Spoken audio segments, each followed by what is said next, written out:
سنه شاری سرهلدانه، شاری بیروداهنانه،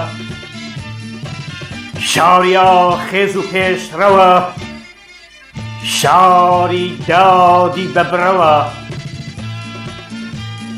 شاری شورش و شورش جیر، دروازه لاوانی بویر، برچه نوی متریزه، بیری لاوانی بهیزه، شاری پال پشتی هجاره، شاری بنکون و بریاره، با پیامی دنجی شقام، تکرابون بسته و مقام، او بسته ای بیری گلبو، آهنجی هلوی سرکلبو، جم جیان حتی آزادی، گشترابون لبیدادی.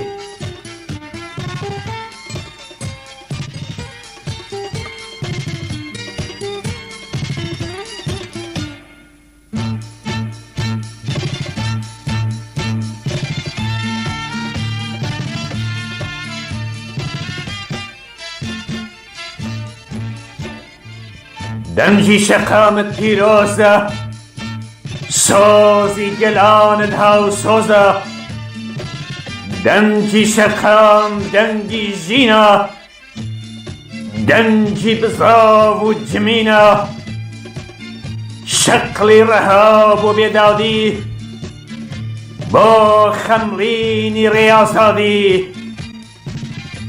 جمی آخیزی شقامه، هر دنگی همه بزامه، آخیزران تکره ها دنگ، به دنجی ها و سوزو ها سنگ، شقام و جوله دینن، گرای آزادی دتینن، ساد به ساتی دنگ دروی، گروی شقام ده پشتوی،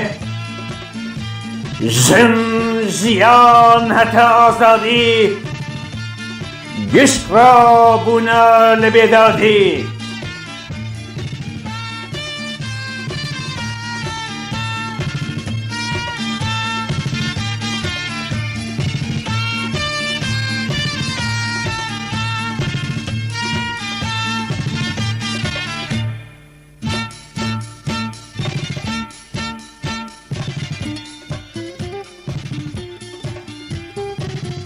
دوای شقام حق و روا، آسوی شقام رون و چرا، او دنگانه بخوین خملین، با آزادی با گشه جین، برز فری دنگ کانن، رایل و پای شنگ کانن، او شنگانه بونه هاوار، گر پیکره دلی شوگار، او دنگانه بونه پیام، بونه آوا و برزی شقام، شقام یک پرچه راستاوه، تان و پای بخوین خملاوه، تکرا دنجان هل بریوه، بسته سربستیان چریوه، جن جیان حتی آزادی، گشت را بونه لبیدادی.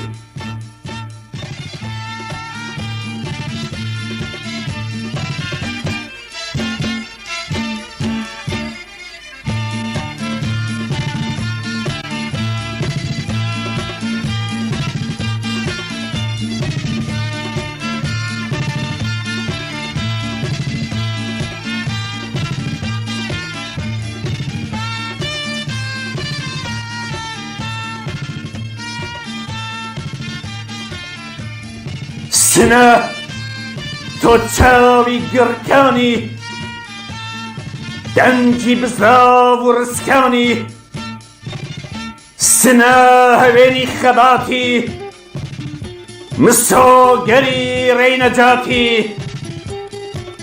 بووی بە گەروی دەنجی شەقام بووی بە تۆی ڕەنجی شەقام شەقام بە تۆ لەسەر پێیە پیتی ژینی بۆ گەل پێیە تۆ دەنجی بۆ ژین و ژیان ئەو دەنگەی دوو حاڵە و دوو گیان ژن ژیان هەتا ئازادی گشت ڕابوونە لە بێدادی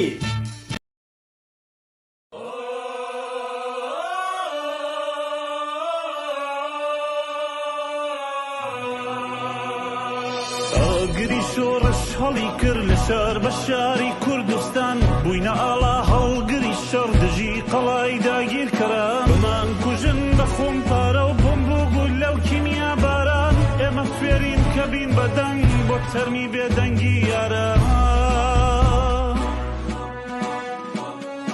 هاواری ژین و ئازادی یەکسانی بۆ توارەکەن ژوویەکی نوێ ئەنووسێ بدڵۆ بە خوێنی یارم کچانی خۆر هەڵان لێستان سینەیان کردووە بە قەڵغان بەدەستی خاڵی و بێچەک بوونە شێری شەقامەکان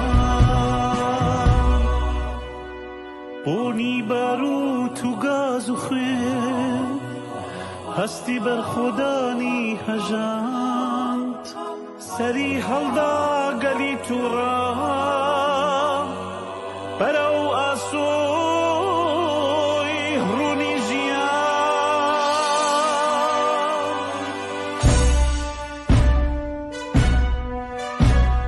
جەژنی سەرکەوتن نزیکە ڕۆژی ڕووناکی بۆ گەلان بەرزەگرین یادی ڕۆڵەی کورد بە سرودی ئەی شەهیدان ئەستانەوە چەند پیرۆزەنەوەی بوێری کوردستان ژن و ژیان و ئازادی هێمای بەرزی ڕاپەڕی جان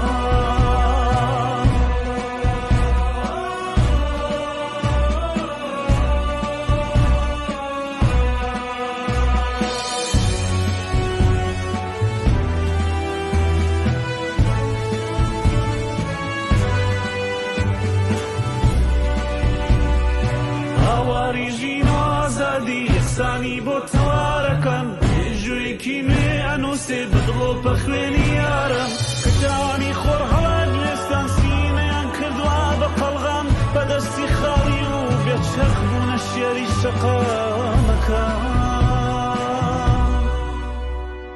بۆنی باروت و گاز و خوێن هەستی بەرخۆدانی هەژاند سەری هەڵدا گەلی تووڕا بەرەو ئاسۆی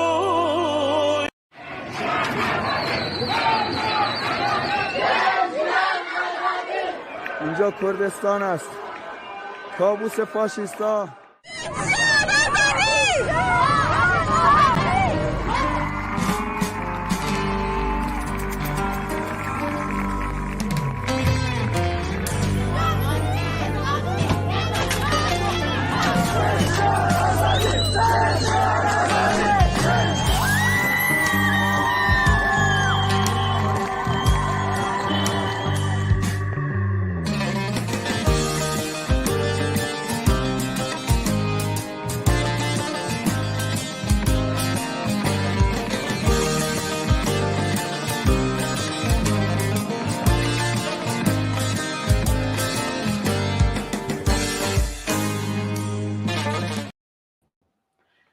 سڵاو ئەم کاتتان باش بینەرانی خۆشەویستی تەلەڤیزیۆنی کۆمەڵە لەگەڵتانین بۆ پێشکەشکردنی بەرنامەیەکی تایبەت و ڕاستەوخۆ تایبەت بە شۆڕشی ژینە یا شۆڕشی ژن ژیان ئازادی.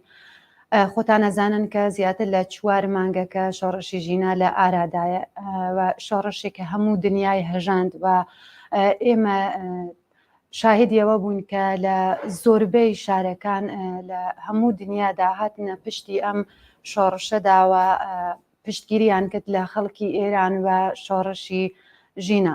ئێستا کە 28 ژانوێز ئەمڕۆ بەرامبەر لەگەڵ 8 ڕێبەندان کۆمیتەی دەرەوەی وڵاتی حیزبی کۆمۆنیستی ئێران بانگەوازی ڕێپێوانێکی داوە لە 5 شار کە ئێستادا لە یوتیوبوری سوئێد ئێمە هاوڕێیانمان وە هەموو ئەو ئازیزانە کە بۆ ئازادی و بەرابەری دڵیان لێدا ئێستا ئەم ڕێپێوانە لە ئارادایە و هەروەها لە شاری ستۆکۆڵمی سوئێد، ئۆسلۆی نۆروێژ، کۆڵنی ئالمان و هێلسینکی فەنلاند کە ئێمە ڕۆماڵی ئەم ڕێپێوانەکەن. ئێستا چینە شاری یوتیوبوری لە سوئێد.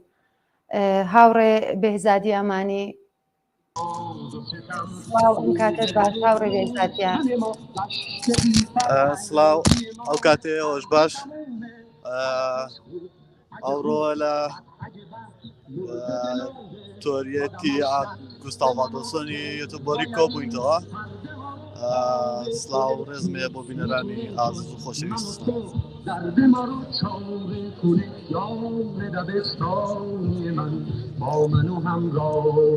هاوڕێ هاوڕێ بێزاد دەنگم دێت. بەڵێ بەڵێ دەنگتان هەیە.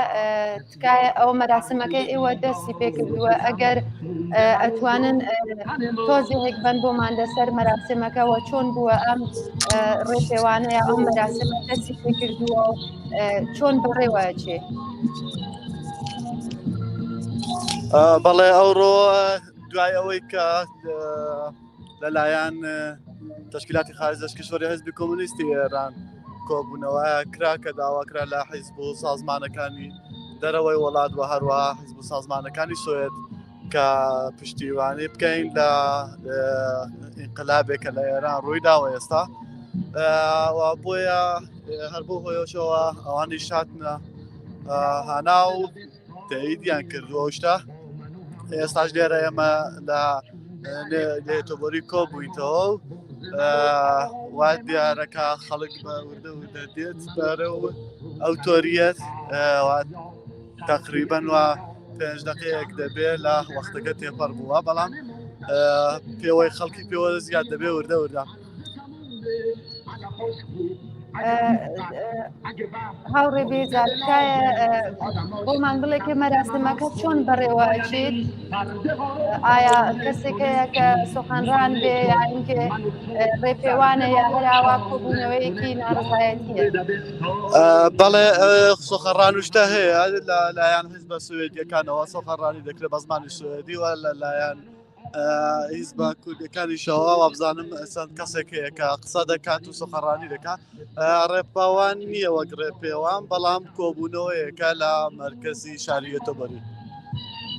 بەڵێ هاوڕێ بێزاد تکایە گەرەکری بوتان تەسبیرەکەیش بگرن لە خۆتان با بینەرانی عەزیزمان ئێوەیەک ببینن.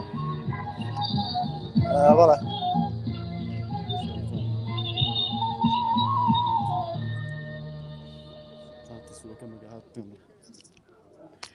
بەڵێ هاوڕێ ئێستا نازانم کە چەندە تەسووری من دیارە ڕاستیەکەی چۆن لێرەکە.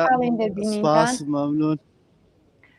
هاوڕێ بێزاد بە لەوەی کە مەراسمەکە خەڵکەکە زۆر بێت و مەراسمەکە ڕسمەن دەست پێ بکە ئەگەر ئەکرێ لەگەڵ چەند عەزیزێک لەو کۆبوونەوەدا قسە بکەیەوە ئێمە بتوانین پرسیارایەکیان لێ بکەین لەسەرەوەی کە چۆن بووە لەم کۆبوونەوەدا بەشداریان کردووە و ئایا ئەم کۆبوونەوانە ئەم ناڕزایەتیە تاسیرێکی هەیە بە شۆڕشی ژنجیان ئازادی؟ بەڵێ حتمەن داوا دەکەم لە چەند کەسە گەگاربیان قسە بکەن. ئێستا بەسەر چاوی دەچم بۆ لای چەند کەسێک ئەگەر ببوورەوە تۆزە کێشێت تکنیکی هاتە پێش بۆ کامێرەکە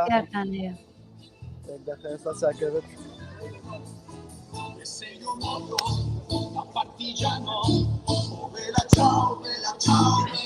هاوڕێ بێزاد ئەگەر چەندکەشی کوچیەکەتان ڕۆشن بکەن تەسبیرەکە باشە بێت و مەمنونتانە بێت. ئێستا تەسویرتان هەیە؟ زۆر باشە، زۆر سپاس. زۆر باشە. ئێستا ئێستا لەگەڵ هاوڕێ کاکاوە ئەحمەدی دەمانوێت قسە بکەین ئەگەر تەسویریشتە هەبێت. بەڵێ تەسویریان هەیە جا ئەوان دەنگی ئێمە بیسن کە ئێمە پرسیاریان لێ بکەین دەتوان بیدەنێ بۆی کە یاوەی کە بۆ خۆشم دەتوان لێ هاوڕێ بێزادگیان بپرس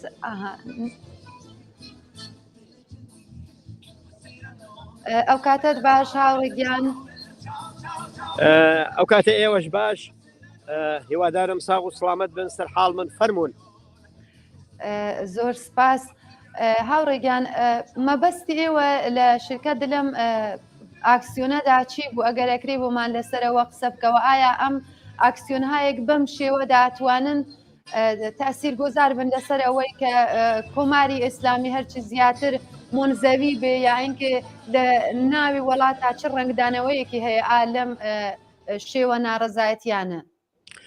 قەتعەن ئەمە بۆ پشتیوانی لە ئاخێز و حرەکەتی ناوەیەکە ئەو ئاکسیۆنانە بەڕێوە دەبین بەداخەوە تقریبەن 2 حوتوەیەک بوو کە ئێمە نەمانتوانی بە عیلەتی ئالۆزیەک کە لە حرەکەتەکاندا بوو کە ئەمە بەشداری بکەینەوە بەڵام دووبارە ئەمە جەمعێک لە کەسانێک کە ئێمە و وەکو حزبی کۆمونیستی ئێران و کۆمەڵە و پژاک و حزبی کۆمونیستی کارگەری و مەجموعەیەک لە حزبە چەپەکانی سوئێدێ وەکو وێنستێر پارتی و مەجموعەیەکی دیکە کەسی ئینفرادی سوئێدی ئاکسیۆنێکمان بەڕێوە بردووە ئەوڕۆ لە سەعات 12 تا 2 دوانیوەڕۆیە لێرە لە جێگایە کە پێی دەڵێن گوستاڤ ئادۆڵف تۆری ئەو ئاکسیۆنە بەڕێوە دەبین و قەتعەن بۆ پشتیوانی و هاو پشتی دەگەڵ ئەو حرەکەتەی کە لە ئێراندا هەیە ئێمە ئەو ئاکسیۆنەمان بەڕێوە بردووە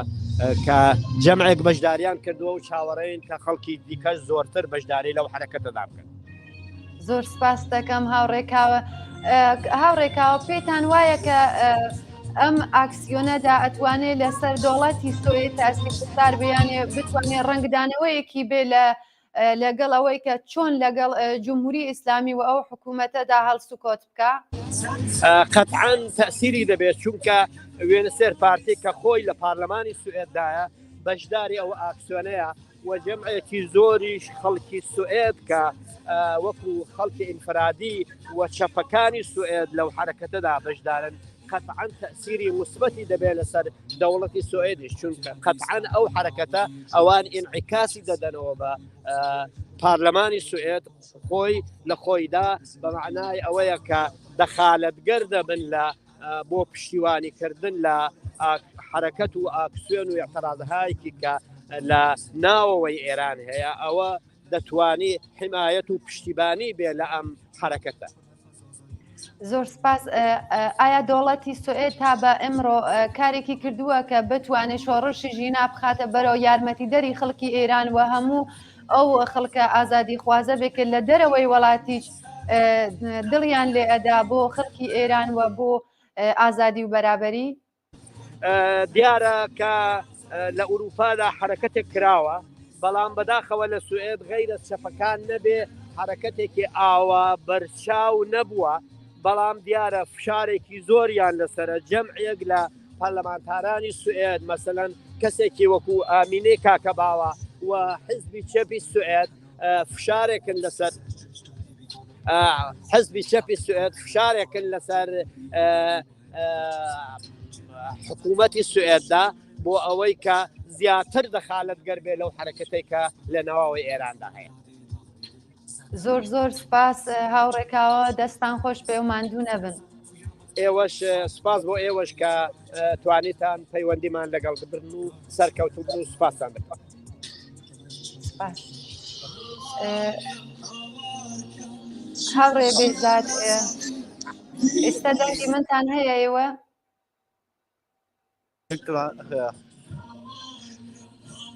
هاوڕێ بێزاد ئەگەر ئەکری بوتان کەمێ نزیکی جەماعەتەکە بنەوە زیاتر لەگەڵ بەشداربووانی ئەم ئاکسیۆنەدا قسە باس بکەین زۆر باشترە بێ. حتمما دەم هەوێ وا بکەم چەند کەسێک گەر بیانەوێ قسە بکەنەوە چاوەڕێ دەکەم ئەگەر کەسێک بی هەوێ حتمما پێی دەدەم و نظر وشتكي خوي بيام كان مورد واكسيوني اورودا ويستاجر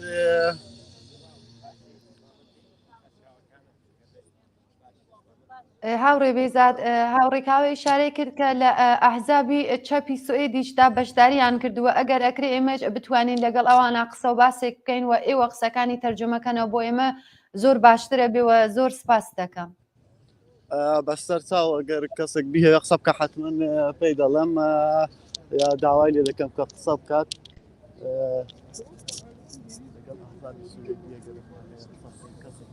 سويدي شو ترجمة كينو ترجمة وبرنامج بعد بيبكي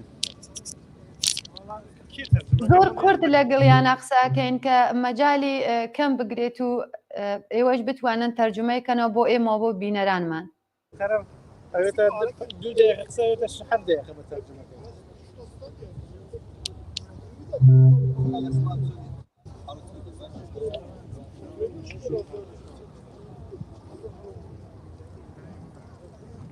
ئێستاگەر بەداخەوە کەسێکی وازر لیان دەپچە ئیشارەیان پێ دەکەم نیان جواب بزانم ڕاستم دەهێ دەست پێ بکات بۆیە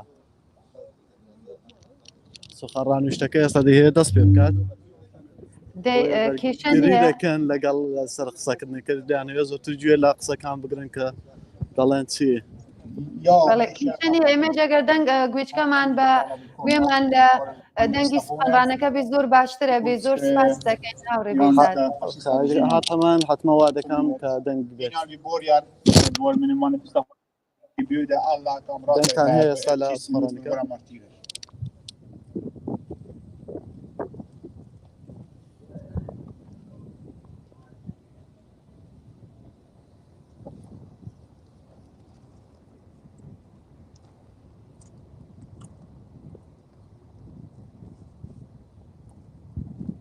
جانیدا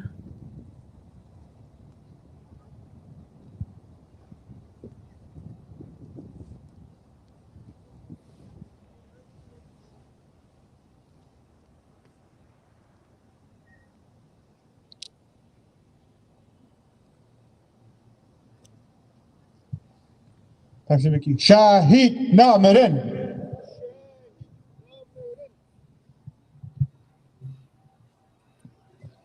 سلام رفقا من خیلی کوتاه معرفی میکنم. امروز ما اینجا جمع شدیم برای ادای احترام به مبارزات مردم در ایران و اعلام همبستگی. منیفست خون کوتاهی امروز داریم و برنامه رو اجرا میکنیم.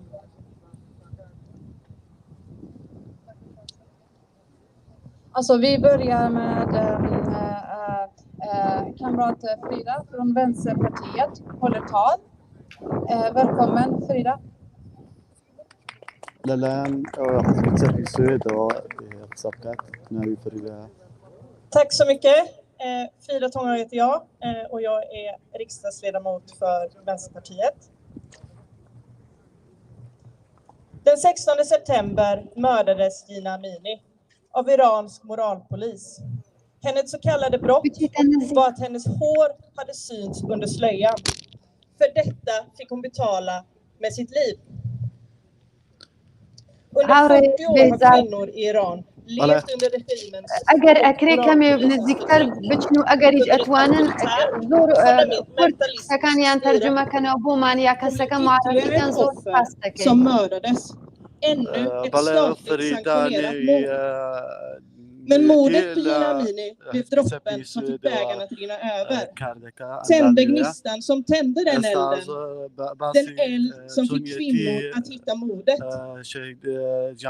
Ett mord som har fått en hel nation att resa sig. Kvinnor tar av sig slöjan. Klipper av sig sitt hår och skolflickor är mer än tydliga när de ger Khomeini fingret. De står upp och tar strid för sin frihet och sina rättigheter. Saker som vi tar för givet. Detta görs trots vetskapen att det kan få betala med sitt liv. Vi är här för att visa det stöd och solidaritet, inte bara med kvinnor och flickor, utan med hela det iranska folket som har slutit upp, gått ut på gatorna och höjt sina röster i de demonstrationer som vi vet äger rum. Trots regimens försök att dölja protesterna för omvärlden genom att stänga ner internet, nås vi ändå av verkligheten genom bilder, videos och vittnesmål. Trots utegångsförbud, trots hänsynslöst våld, massarresteringar och mord, statligt sanktionerade mord på det iranska folket. Vi i Vänsterpartiet är djupt oroande över det våld och dödandet som regimen använder. I slutet av 2022 hade över 14 000 människor dödats, tusentals skadats och 300 personer var bekräftade döda. Av dessa var 50 stycken barn. Jag vet inte vad den siffran är idag, men jag vet att den är mycket högre. Vid samma tidpunkt hade 21 personer blivit dömda till dödsstraff. Samtidigt som regimen har gjort klart att samtliga demonstranter ska arresteras och tilldelas en dödsdom. Och jag kommer säga det igen, det här handlar inte om något annat än statligt sanktionerade mord. Att vi står här idag ser jag som självklart. Vi står starka i vår solidaritet med det iranska folket. Och Vänsterpartiet har ända sedan upprinnelsen av demonstrationerna bevakat utvecklingen och var snabba ute med att kräva att regeringen skulle agera. Det har vi flera gånger lyfte frågan i Sveriges riksdag. Vi har inte bara en gång utan flera gånger krävt att ansvarig Tobias Billström ska ta just det ansvaret som ligger på utrikesminister att reagera. Att försvara mänskliga rättigheter, försvara kvinnors liv. بداخل ركا كيزور توزق ساردو بابلين باك شي بويا رنگا دنگم زور باش نيت بونايوا بلام نما عندي حزب تسبي سويدستا بشتيواني دوباره حزبكي بو او تظاهراتاني ناو خوي ايران دو بارت كدوا و باسيوش كيف عمل برلمان ذات سندين زاد باسيو ما كده قالوا اذا كان بشتيواني بكين لو انقلاب لو اعتراضاتاني ايران كيستالرو ده eller grundläggande mänskliga rättigheter. Samtidigt står vi samlade här idag i gemenskap. Bakom budskapet kvinna, liv, frihet. Vi står i gemenskap med de kvinnor som leder protesterna. Som vågar stå kvar även när de ser sina medsystrar bli misshandlade, torterade och mördades. Vi ser världens modigaste kvinnor slåss för jämställdhet och kampen för frihet. Vi ser just nu världens modigaste folk som står upp mot en auktoritär regim. Vi står här för att deras röst förtjänas att höras i hela världen. Vi står i solidaritet bakom budskapet kvinna, liv, frihet. Och där kommer jag stanna. Tack så mycket.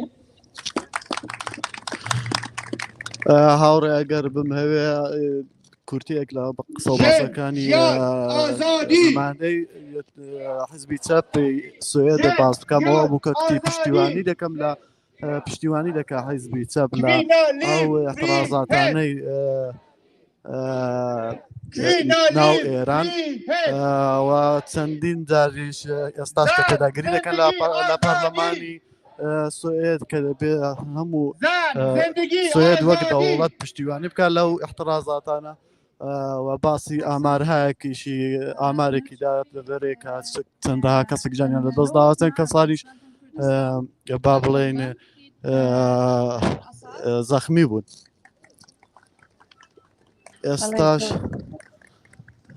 استاش کسی که ترابلام دیه قسم سلام گیانی پاکی گیان بکروانی رگا آزادی بو ئەو کوڕوکچانەی کە لە شەقامەکانی ئێرانە لەگەڵ تێروریستترین ڕژیمی دنیا تەرەفن.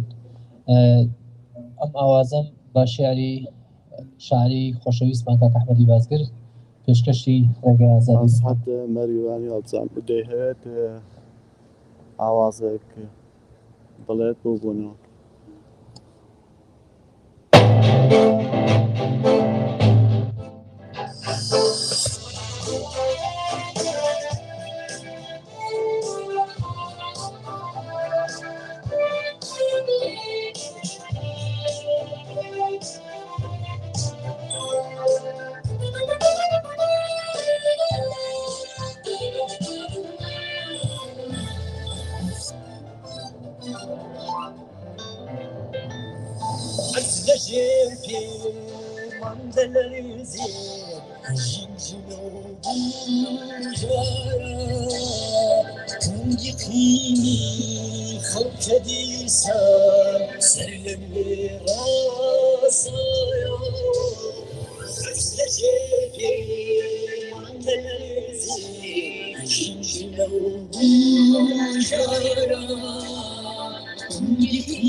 دژی ئازادی، ژن ژیان ئازادی،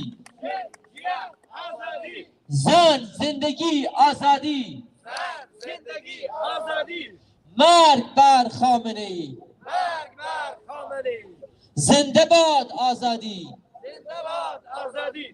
کvinna liv frihet, kvinna liv frihet.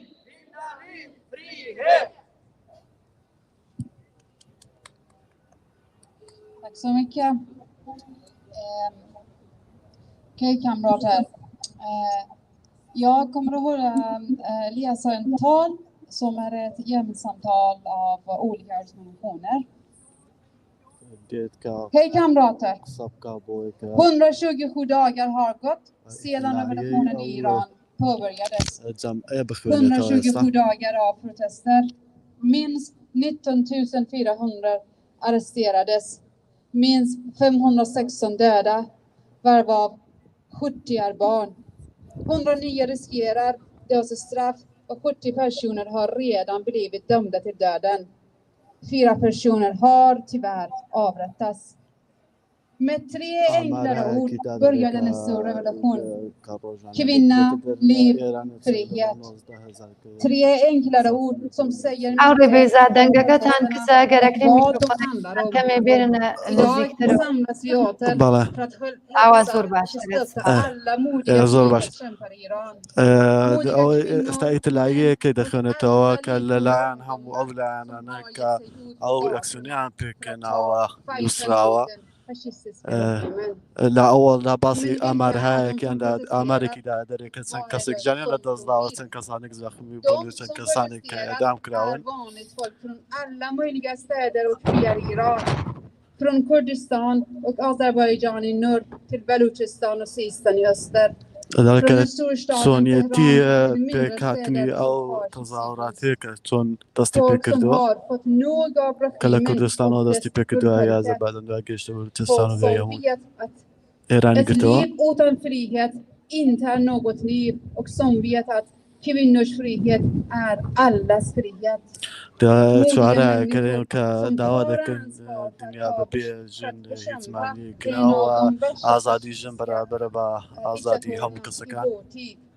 De kämpar inte bara för sig själva utan för oss alla. دعوة كاريكا فقط بو خويا نيو بو هم كسكان. Idag vill vi särskilt uppmärksamma folkets kamp i Baluchistan, östra Iran, som varit en väldigt viktig del av revolutionen från dess allra första dag.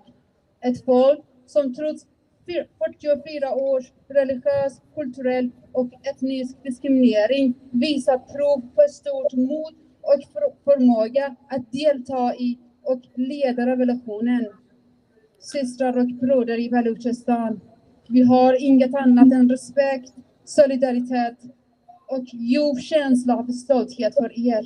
Ni har lärt oss jättemycket. Idag باسی انقلاب کرد که لا بلوچستان و دستی بکردو و چون دعوا کارکان که دولت که بابلین رضا پهلوی همون جمعه که دست بکن و دوینش کبوا باسی اوی کرد که دعوا دکن که دولت برواتو بزی بیلیره. Vi fördömer allt förtryck, all tortyr, terror och brutalitet som den islamiska fascistiska regimen i Iran är skyldig till. Vi kräver att regimen i Iran omedelbart släpper alla politiska fångar och upphör med allt förtryck mot de som protesterar. Och till slut betonar vi att det iranska folkets framtid endast och enbart kan avgöras av folket i Iran. Ingen utländsk invasion eller intervention bör tolereras. Vare sig om det som i Afghanistan skulle ske i namn av kvinnors befrielse eller om det som i Irak skulle ske i namn av bekämpa terrorismen. Det är det iranska folket som bestämmer över sin framtid. Länge leva solidariteten, länge leva internationalismen, länge leva friheten. Kvinna, liv, frihet, زن زندگی آزادی. ولی هاوره قبل ما كرتي أقلق سكاني أو باس كم أولا أمارة كي بو كات دا انقلابي دا رويدا وباسي كد وعي سونيتي نسبكدني أو انقلابوي احترازاتني كليران دستي كتونا هيبو دواي أو باسي داوا كاري كان مرد خلقي بلوچستان كرا كتيان دوتو دواي سيدا كان دواي للايان خويانو او گروپ که دست بکرده بیک و همکاری کرد و پشتیوانی کردن ل اعتراضات ایرانی که چیان دویه باسی اوی کد که ما آزادی ما بو هم ملتکانی ایران دویه تو نادر بهش پیشگیری لوی دکین که اوی انقلاب ایران بتونه بگیری وقتا با دستن کسانی که و كانقلابي كي انترناسيونالي دست بكات لا ئێران ئێستاش دووبارە کاکە سەد مەریوانی دووبارە سرودی کە پێشکەش بکاتەوە.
کمینالی فریهت، زن زندگی آزادی، زندگی آزادی، نه سلطنت نه رهبری، دموکراسی برابری. زن زندگی آزادی، ایران ایران سولیداریته، کردستان کردستان سولیداریته، بلوچستان بلوچستان سولیداریته.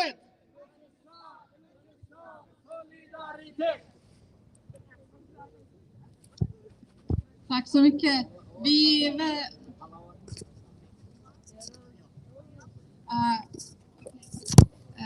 Kamrat Aya håller tal på persiska.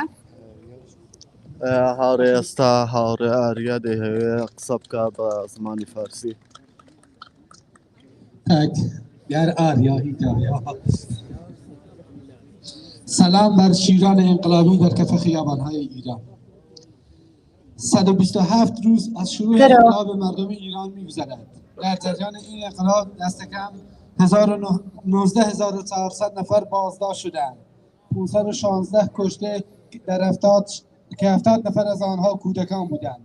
109 نفر که در خطر حکم اعدام هستند. 17 نفر که حکم اعدام آنها را گرفتند و 4 نفر که متاسفانه اعدام شدند. این انقلاب با 3 کلمه ساده شروع شد: زن، زندگی، آزادی. 3 کلمه ساده که خیلی چیزها را در مورد انقلاب و ماهیتش نشان می‌دهد. امروز ما اینجا جمع شدیم برای حمایت کردن همه مبارزان شجاع در خیابان‌های ایران، زنان و مردان شجاع و جوانان با امید که به خیابان‌ها آمده‌اند تا علیه این رژیم فاشیست مبارزه کنند. اما چه کسانی اعتراض می‌کنند و چه می‌خواهند؟ معترضین مردم عادی از همه نقاط ایران هستند، از شمال تا جنوب، شرق تا غرب، کوچکترین شهرها و روستاها تا تهران بزرگترین شهر ایران، از کردستان تا زاهدان، از زوانرود تا مشهد، از سقز، مهاباد، سنندج تا بلوچستان. مردمی که به اندازه کافی از این رژیم وحشی خسته‌اند، مردمی که می‌دانند زندگی بدون آزادی معنایی ندارد و آزادی زن یعنی آزادی همه جامعه. انسان‌های شجاعی که مسئولیت مبارزه با یکی از فاشیست‌ترین دیکتاتورهای این دوره از تاریخ را بر عهده دارند. این مردم تنها برای خودشان مبارزه نمی‌کنند، بلکه برای ما در حال مبارزه هستند، چون هرچه دیکتاتورها در دنیا کمتر شوند دنیای بهتری خواهیم داشت. اینجا باید توجه ویژه به مبارزه مردم در کردستان و بلوچستان داشته باشیم که از روز اول انقلاب نقش مهمی در پیشبرد اعتراضات و تداوم انقلاب جاری داشته‌اند. مردمی که 44 سال مورد تبعیض مذهبی، فرهنگی، ملیتی، جنسیتی قرار گرفتند و سرکوب شدند، اما با توجه به این سرکوب سیستماتیک نشان دادند که شجاعت و توانایی زیادی برای شرکت و رهبری این انقلاب دارند. برادران و خواهران من در بلوچستان، ما هیچ چیز دیگری جز احترام و همبستگی و احساس عمیق افتخار به شما نداریم. ما از شما بسیار یاد گرفته ایم. امروز ما شعار دیروز خواهر و برادرانمان در زاهدان را تکرار می‌کنیم که گفتند رضا پهلوی تو نماینده ما نیستی، ما حزب‌ها و نماینده‌های خودمان را داریم. شعار مردم کردستان که میگویند نه سلطنت، نه رهبری، دموکراسی و برابری را تکرار می‌کنیم. تمام ظلم، شکنجه، ترور و وحشیگری رژیم فاشیست اسلامی در ایران را محکوم می‌کنیم. ما خواهان آن هستیم که رژیم ایران فوراً همه زندانیان سیاسی را آزاد و سرکوب احتراز کنندگان را متوقف کند و در نهایت تأکید می‌کنیم که آینده مردم ایران را فقط مردم ایران می‌توانند رقم بزنند. هیچ تهاجم و مداخله خارجی نباید تحمل شود. چه مانند افغانستان به نام آزادی زنان اتفاق بیفتد و چه مانند عراق به نام مبارزه با تروریسم. این مردم ایران هستند که برای آینده خود تصمیم میگیرند. زنده باد همبستگی، زنده باد انترناسیونالیسم، زن، زندگی، آزادی. برگزار کنندگان: حزب چپ سوئد، کمیته روژاوا، آلت آلا، حزب حیات آزاد کردستان پیژاک، کومله سازمان کردستان، حزب کمونیست ایران، انجمن زنان هژی. و تشکر. Tack så mycket. Tack alla vänner och kamrater som kom hit idag för att visa stöd och solidaritet till folkets kamp i Iran. Det är jätteviktigt att vi samlar här och visar vårt stöd till våra systrar och bröder som kämpar i Iran och som folk som har tagit fighten mot regimen, fascistiska regimen i Iran. De kommer att behöva allt stöd och solidaritet från oss. Tack för att ni kom hit idag, för att ni kom och visade solidaritet. Tack så mycket och vi ses igen. För att kampen för frihet tar aldrig slut. Länge leva revolutionen. Länge leva friheten. Länge leva friheten. Länge leva friheten. زندیان آزادی زندیان آزادی زن زندگی آزادی کvinna liv frihet kvinna liv frihet نه سلطنت نه رهبری دموکراسی برابری نه سلطنت نه رهبری دموکراسی برابری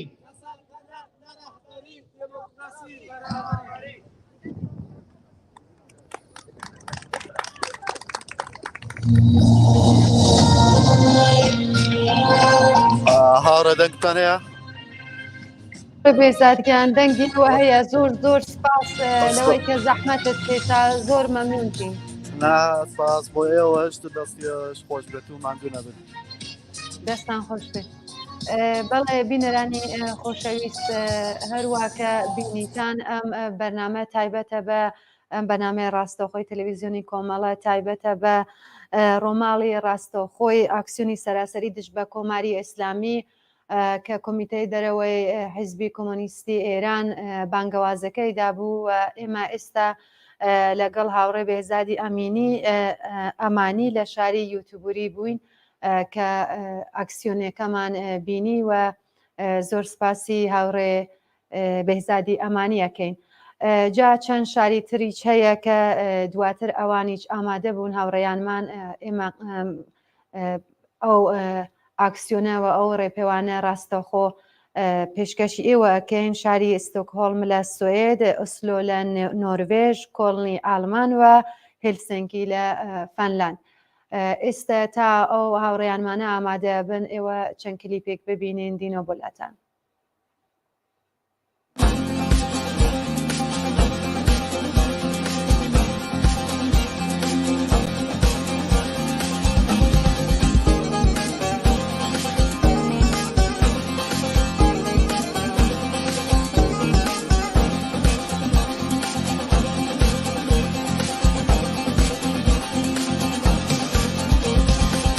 زلفانك سما دكن بسر شانا آوازكن أخيجن بسر الليوي بابارانا زلفانك سما دكن بسر شانا آوازكن أخيجن بسر الليوي بابارانا سن ماسو سن مدايكم سن بكوماري باوككم سن بقرشي بهلككانا وقت درجة لسر شانا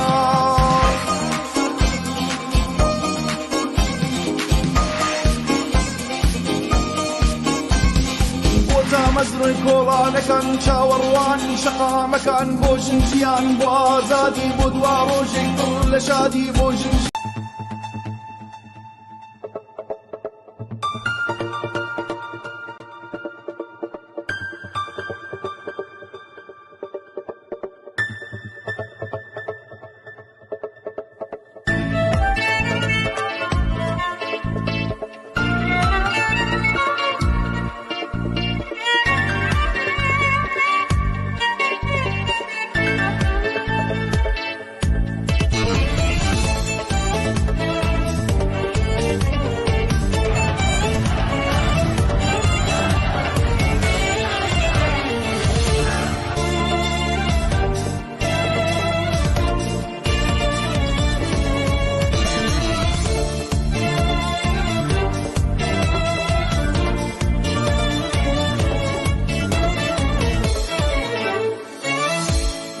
کەس لە کەس ناپرسێ ڕەشەمەستە ڕۆژگار وەرە بڕوانە ڕفێق کە چەپ هەستە ڕۆژگار لێرە ژینمانای نییە کەس بە ژین بڕوای نییە هەموو هەر مەرگە بووقین لێرە هەر مردنە ژین لێرە لە جیاتی ژیان دێت بەرەو پیری نەمان لێرە لە جیاتی هەبوون دێتە پێشوازی نەبوون لێرە ڕۆیا قەدەغا شێر و خونیا قەدەغا دڵ و بەران و نەفەس هەموو لێرە قەدەغا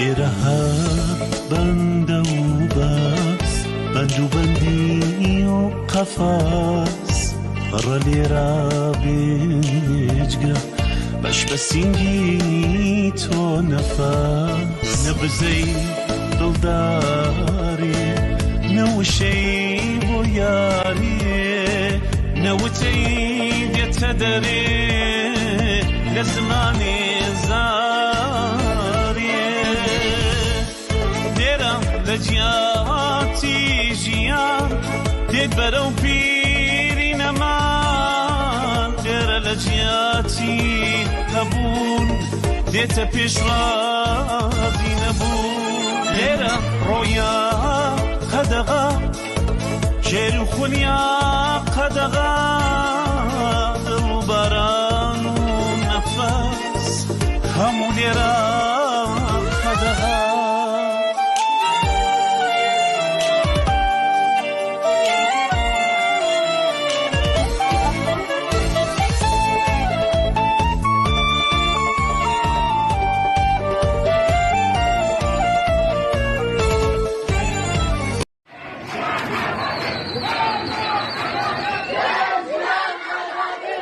اینجا کردستان است.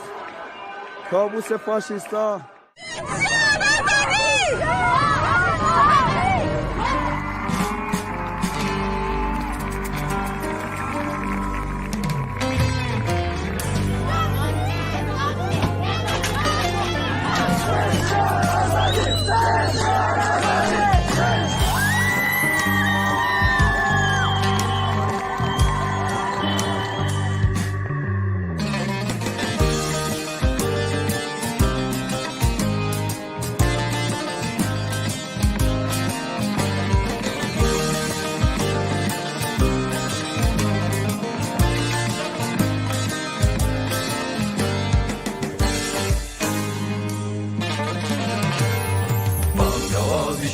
شێکە ئەی هەموو جیهان ڕێگە خۆشکەر بۆ خەباتی ئازادی ئینسان بانگەوازی شۆڕشێکە ئەی هەموو جیهان ڕێگە خۆشکەر بۆ خەباتی ئازادی ئینسان شۆڕشێکە بە پێشەنگی ژنانی نیشتەمان بامسۆگەر بێ سەربەستی حورمەتی ژیان شۆڕشێکە بە پێشەنگی ژنانی نیشتەمان بامسۆگەر بێ سەربەستی حورمەتی ژیان بامسۆگەر بێ سەربەستی حورمەتی ژیان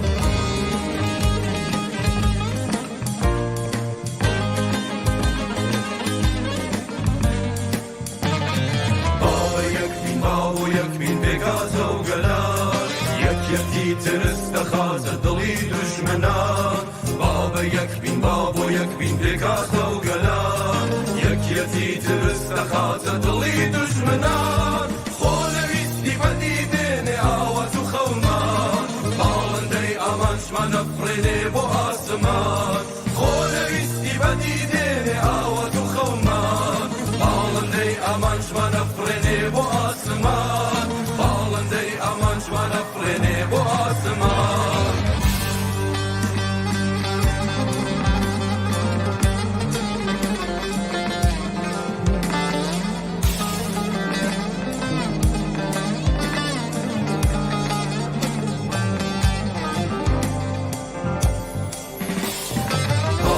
یەکسانی هەموو چین و توێژەکان پەیامی ئاشتی گەلان بۆ دایکی نیشتمان ئاواری یەکسانی هەموو چین و توێژەکان پەیامی ئاشتی گەلان بۆ دایکی نیشتمان بۆ یەکشتمان یەک دەنگین و پڕ بە گەرومان ژیان ئازادی بۆ تەوێردی سەر زمان بۆیە گشتمان یەک دەنگین و پڕ بە گەرومان ژیان ئازادی بۆ تەوێردی سەر زمان ژیان ئازادی بۆ تەڕەمسی بەرخودا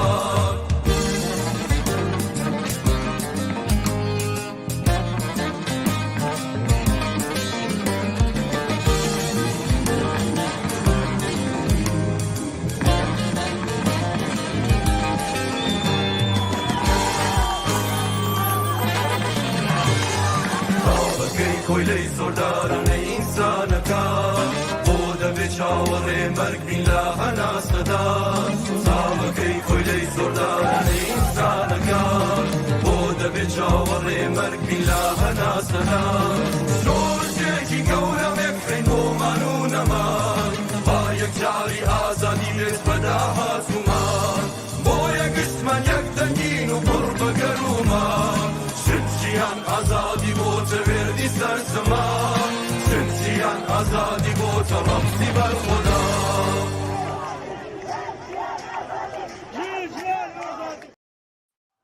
سڵاوێکی دووبارە بینەرانی خۆشەویستی تەلەڤیزیۆنی کۆمەڵە هەروواکە ئاگادارن و لە بەشی پێشووی بەرنامەکەمان بینیتان ئەمڕۆ لە خزمەتانی بۆ پێشکەشکردنی بەنامەیەکی تایبەت بۆ ڕۆماڵی ڕاستەوخۆی ئاکسیۆنی سەراسەری دژ بە کۆماری ئیسلامی کە کۆمیتەی دەرەوەی وڵاتی حیزبی کۆمۆنیستی ئیران و چەند لایەنتر بانگەوازیاندا بوو یوتیوبوری سوێدمان بینیوە ئێستا لە شاری کۆڵنی ئالمان ئەم ئاکسیۆنە دەستی پێ کردووە لەگەڵ هاوڕێکیان هاوڕێکیا سڵاو ئەم کاتێت باش سڵاو ڕێز و حرمەت هاوڕێکانی بۆ خۆت و بۆ سەرجەم هاوڕیانی تەلەڤیزیۆنی کۆمەڵا هیوادارم حاڵتان خاص بێت سڵاو ڕێزمەیە بۆ سەرجەم هاوڕیانی پێشمەرگە ئەمڕۆ لە ناوەندی شاری کۆڵن ئاکسیۆنێکی گەورە بە بەشداری سەرجەم حزب و ڕێکخرا و پارتە سیاسیەکانی ڕۆژهەڵاتی کوردستان و کۆمەڵە چالاکی سیاسی ئاسی ئێران خەریکە بەڕێوە ئەچێت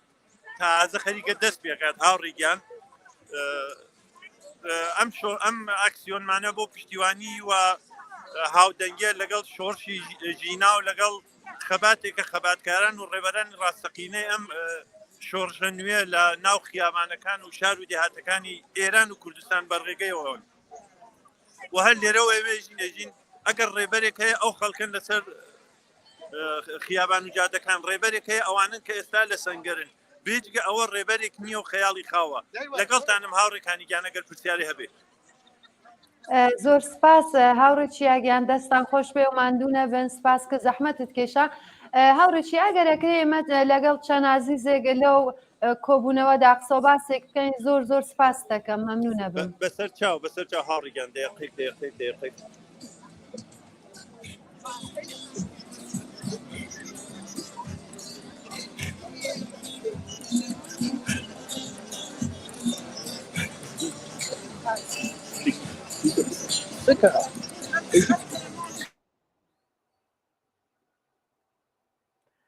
بەڵێ بینەرانی خۆشەویست لە کۆڵنین لە وڵاتی ئاڵمان بۆ ڕۆماڵکردنی ڕاستەوخۆی ئاکسیۆنێکە کۆمیتەی دەرەوەی وڵاتی حیزبی کۆمۆنیستی ئێران و هەروە چەند لایەنێتر بانگەوازیاندا بوو لە پشتیوانی لە خەڵکی خۆڕاگر و شۆڕشگەری ئێران و شۆڕشی ژیان ئازادی کە ئێستادا لە ئێران وە زیاتر لە 4 مانگە لە ئارادایە هەروواکە خۆتان نەزانن لەم ماوەدا ئێمە پشتیوانێکی زۆر تایبەتمان بینیە لە هەموو ئەو خەڵکە ئازادی خوازەکە لە دەرەوەی وڵاتی ئێران هەن چاوانە کە لەو ئێرانی بوون و مەجبور بوون کە خاکی ئێران بەجێ بێڵن و کۆماری ئیسلامی ئەوانی مەجبور کردووە هەروەها چ لەلایەن کەسانێکی ئازادی خواز و بەرابەری تەڵەب و هەروەها ئاحزاب و لایەنەکانی چەپ و کۆمۆنیست لە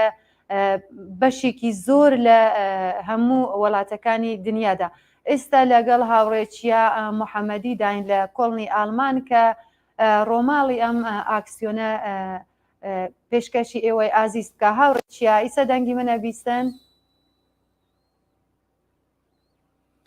کاک جەماڵ زارعمان لەگەڵە چالاکی سیاسی و ڕۆژنامەوان ومیکەکە و تەسویرەکە ئەدەمە کاک جەماڵی دڵ بۆ خۆتان لەگەڵی ڕاستەوخۆ قسە کرد.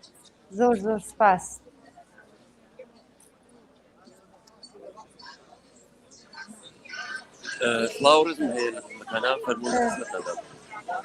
سڵاو هاوڕێ جەماڵگیان ماندوونەبی دەستان خۆش بێ. گەرەکم بوو پرسیارکەم کە ئەم ئاکسیۆنانە و ئەم جۆرە ناڕزایەتیەکن لە دەرەوەی وڵاتەیە چەند ئەتوانێت تاسیرگوزار بێ بۆ ئەوەی کە خەڵکی ناڕازی لە ناو سەقامەکانە لە ئێران و هەروەها ئەو شۆڕشە ئەتوانێت دڵخۆشکەر بێ بۆ ئەو کڵکە یا چەند ئەتوانێت زەخکاتە خاترسەر دۆڵەتی ئاڵمان کە نوعی ڕوانینی بۆ کۆماری ئیسلامی بگۆڕێت. سڵام هەیە بۆ بینەران و بیسەرانی خۆشەویستان. بێگومان بوونی ئێمە لێرە چەند کاریگەری دەبێت. یەکەم ئەوەی کە ئەو خەڵکی ناڕادی لە ناو وڵاتەوە هەست بە پشتیوانی هەست بە ئەوە دەکەن کە براکانیان قوتەکانیان کەسەکانیان ئازادی خوازان لە دەرەوەی وڵات پشتیوانیان لێ دەکەن. جاروە خۆشان ئاگاداران دێستن نەک خەڵکی ئێران خەڵکی تر خەڵکی ئازادی خواز و چەپ لە دەرەوە ئێستا پشتیوانی ئەو ناوزاتیان ناو ئێرانن و لە هەمان کاتیشە ئێمەی تاراوگە دەتوانین کاریگەریمان هەبێ بۆ پەرلەمانی ئوروپا بۆ ڕاستە ئەم سیستەمە کە ئێستا لە ئێراندا ئێستا سەرکوتگەرە ئەمە هەر ئەو سیستەمەیە کە سیستەمی کاپیتالیزمی و ئەمریکا و ئوروپا ڕۆژە ڕۆژانەیان پێدا و هێناویان و ئێستا خەڵکی سەرکوتەکەن. بەڵام بێگومان ئێمە لە ئوروپا دەتوانین ئەو کاریگەریە لەو باکە کانونیانە کە وجودیان هەیە دەتوانین استفادە بکەین و بەرحاڵ بیخۆدینەوە بە پشتیوانی لە خەڵکی ئێران. زۆر سپاس هاوڕێ جەماڵگیان، سپاس بۆ بەشداریت و قسە و باسەکەت. سپاس بۆ ئێوەش. سڵاو ڕێزم هەیە. هاوڕێکانی بەردەوام بن لە بەرنامەکانە تا ڕۆمە لای هاوڕێکی تر دێمەوە لەگەڵ هاوڕێ چیە ئەگەر ئیجازەبەی لە فەنلاندیش لە شاری هێلسینکی خۆتان نەزانن کە لەویە چ ئاکسیۆنێک بەڕێوە دەچێت ئەگەر ئیجازەبن سەرێکی ئەوان بین و بزانین ئەوان لەوێت چه خەبەرە و تەساویری ئەوان و قسەباسی ئەوانیش ببیسی زۆر سپاس دەکەم. هەربژیت هاوڕێکیان لە خزمەتتاندا دینەوە بۆلاتان بە دڵنیاییەوە دینەوە بۆلاتان سپاس. هەربژین هاوڕێیان هەربژین. هاوڕێ شۆڕشکیان سڵاو ڕێز دەنگمەوی هاوڕێکانی سڵاو لێ بەدەنگی منەیە؟ بەڵێ هاوڕێ شۆڕژگیان سڵاومان دەستان خۆش بێت. سپاس دەکەم هاوڕێیان منی سڵاو ڕێزم هەیە بۆ بینەرانی کۆمەڵە ئەمڕۆ لە شاری هێلسینکی بە بەشداری لە تعدادێک کەسانی ئازادی خواست و حیزبی ئانارشیست و حیزبی چەپی فەنلاندیا و هەروەها حیزبی کۆمونیستی ئێران کۆمەڵە لەگەڵ حیزبی پەژاک ئەو خۆپێشاندانە ڕێکراوە. هەروەکی دەیبینن ئەمڕۆ لە هەوایەکی فوق العاده شاردا خەڵکێکی باش بەشدار بووە و خانەوادەی فەنلاندیەکان یا ئازادی خوازانی فەنلاندیش زۆر بە گەرمەگوڕی بەشداریان کردو لەو ئاکسیۆنەدا. ئێستاش وەکی دەیبینم پەیامی مشتەرەکی حیزبی کۆمونیستی فەنلاند و پەژاکی لێرە لەلایەن هاوڕێی ناکەل حڕیەوە دەکەندرێتەوە یارە بە زمانی فەنلاندیە یا بۆیە لەوانەیە بۆ ڕێکەکان ڕێگین بێ بۆیە من یەکسەر فاسە خۆ نەچوومە سەروی لە خزمەتتان داینە هاوڕێ جان.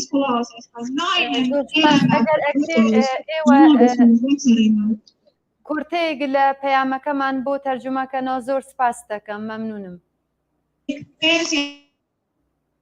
ئەمە باسی شۆڕشی ژن ئازادی دەکەن کە لە چۆوە سەرچاوی گرت و باسی کوژرانی ژینە ئەمینیەکە کە بەدەستی جینایەتکارانی جمهوری ئیسلامی جانی بەخت کرد و بە دوای ویدا شۆڕشە چۆن هەڵگیرسا و چەند نزیک زیاتر لە 120 ڕۆژە ئیدامەی هەیە. باسی بۆی دەکا کە خەڵکی ئێرانیە لە ژێر سەیتەرەی سپای پاسدارانەوە لە قورسترین فشار و ناخۆشترین ژیانی ممکندا بەسەر دەبن. دەڵێ حکمی ئەعدامێکی زۆر بۆ خەڵکی زۆر لە بۆ خۆپێشاندەرانی گیراون حکمی ئەعدامی زۆر دراوە و تا ئێستا 4 کەسیان ڕەسمەن ئەعدام کردووە.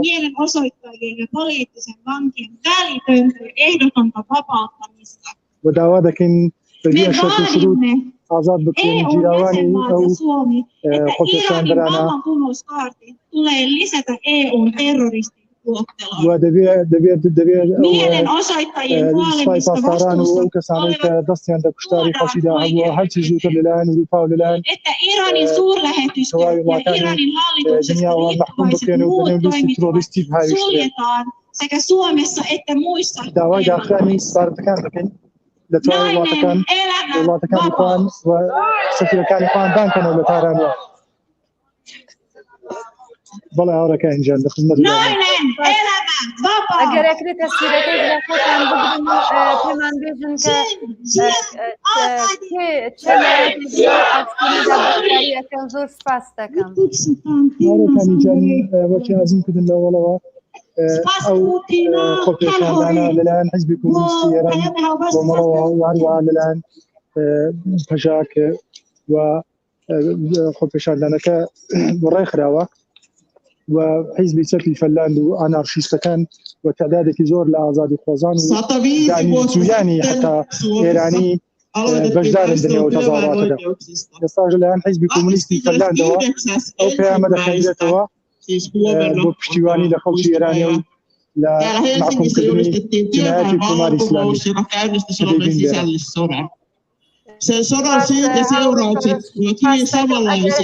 ئێمە تاشینۆ لای کاتیا محەممەدی لە قوڵمی ئاڵمان ئەگەر تەک چەند کەسێک لەم ئاکسیۆنەدا بەشدارن و بتوانن جوابێ بە چەند پرسیاری ئێمە بەنەوە زۆر بەڵێ بەسەر چاو بەڵێ دەست خۆش. ئێمە چینۆ لای کاتیا محەممەدی لە قوڵمی ئاڵمان کاتیاگیان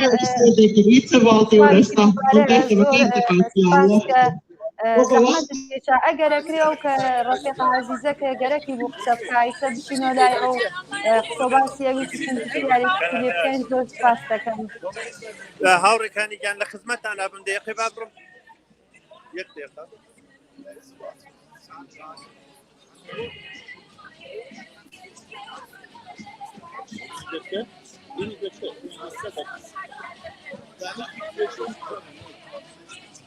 بەڵێ بینەرانی خۆشەویست هەروواکە بینن بە بانگەوازی کۆمیتەی دەرەوەی وڵاتی حیزبی کۆمونیستی ئێران و چەند لایەنێکتر لە چەند وڵات لە 5 وڵاتدا بانگەوازی کراوە بۆ ئاکسیۆن و کۆبوونەوەیەک دژ بە کۆماری ئیسلامی و پشتیوانی لە خەڵکی ئازادی خوازی ئێران و شۆڕشی ژیان ئازادی کە خۆتان ئاگادارن لە 4 مانگی ڕابردوودا ئەو خەڵکە لە دەرەوەی وڵاتدا زۆر پشتیوانێکی گەرم و گۆڕیان کردووە لە شۆڕشی ژیناوە شۆڕشی ژیان ئازادیدا. ئێستا لە کۆڵنی ئاڵمانین لەگەڵ هاوڕێکیە محەممەدی و قسە و باسێکمان هەیە لەسەر ئەم ئاکسیۆنە تەساویرێکە بینن مەربوطە بە کۆڵنی ئاڵمان.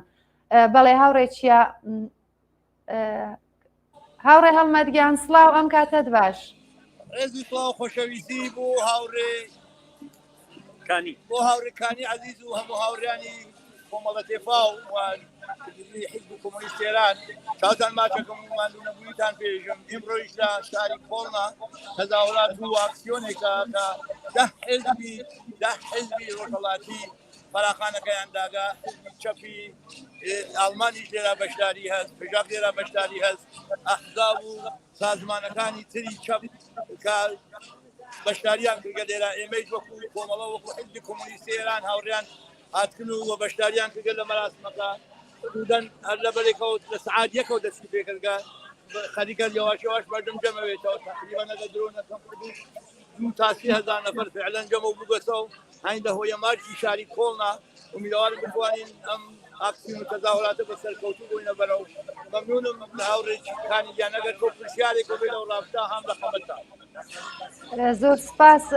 کە هەڵمەتگیان پێتان وایە ئەم ئاکسیۆنانە لەمە زیاتر ئەتوانێت کە دۆڵەتەکان وادار بکا کە زەختێکی زیاتر خەنە سەر کۆماری ئیسلامی؟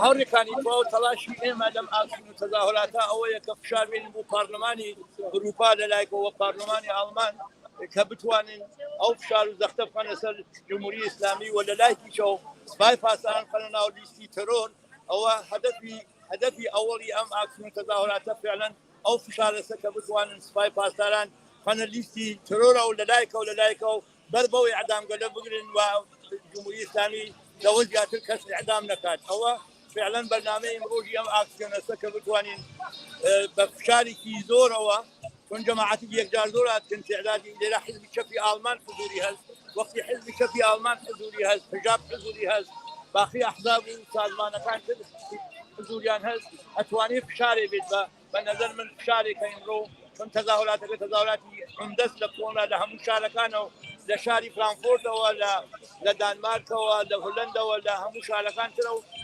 أحزاب وسازمان كان ترى هاتكم بمشتري لم أكسيونا میدوارن بتوانین اکسیونەکە بەسەر کەوتوو وەینە بەرەوە فشارێکی بێنین بۆ پارلمانی ئالمان کە پارلمانی ئالمان یەکی لەو پارلمانگە لەسەر کە ئەتوانێت فشار بکات لەسەر پارلمانی ئەوروپا چۆن نەقشی تایبەتیان هەز بە تایبەت وەزیری ئومور خارجەی ئالمان زۆر فعالە لەو رابطە و ئومیدوارم بتوانین ئێمەش ئەم ئاکسیۆنە بەسەر کەوتوو تەواو بکەین. زۆر سپاس و مەمنون بن بە دوای سەرکەوتن هاوڕێ هەڵمەتگیان سپاس. ئێوە دەستان خۆش بێت زۆر مەمنون لە هاوڕێکانی عەزیز و هەروە هاوڕێیان ئیسلامان هەست بۆ ئێوەی عەزیز و ماندوو نەبنەوە من گوشەکان بۆ بە هاوڕێ چییە.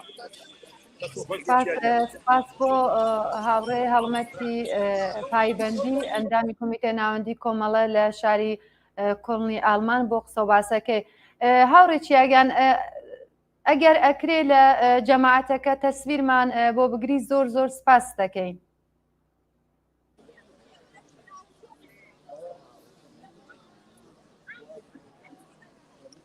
هاوڕێکانی تکای ئەگەر تەسویرەکان گویا هەست بێژە پێم. زۆر باشە سپاس دەکەم ئەگەر ئێمەش با بزانین کە چەندێک خەڵک بەشداری کردووە هەروواکە کە هەڵمەتوتی دیارە خەڵکێکی زۆر بەشداریان کردووەوە پێمان خۆشە کە بینەرانی عەزیزی چمانە و خەڵکە ببینن کە چەندێ بە هەستێکی شۆڕژگەرانەوە لەم سەرمادا هاتنە سەردەرەوە لە خەڵکی ئێران پشتیوانیەکەن. دیارەوە دڵگەرمیەکە بۆ خەڵکی ئێران کە لەسەر شەقامەکانن و بە شێوەهایەکی جۆراجۆر تش بە کۆماری ئیسلامی خەریکن مۆبارزەکەن.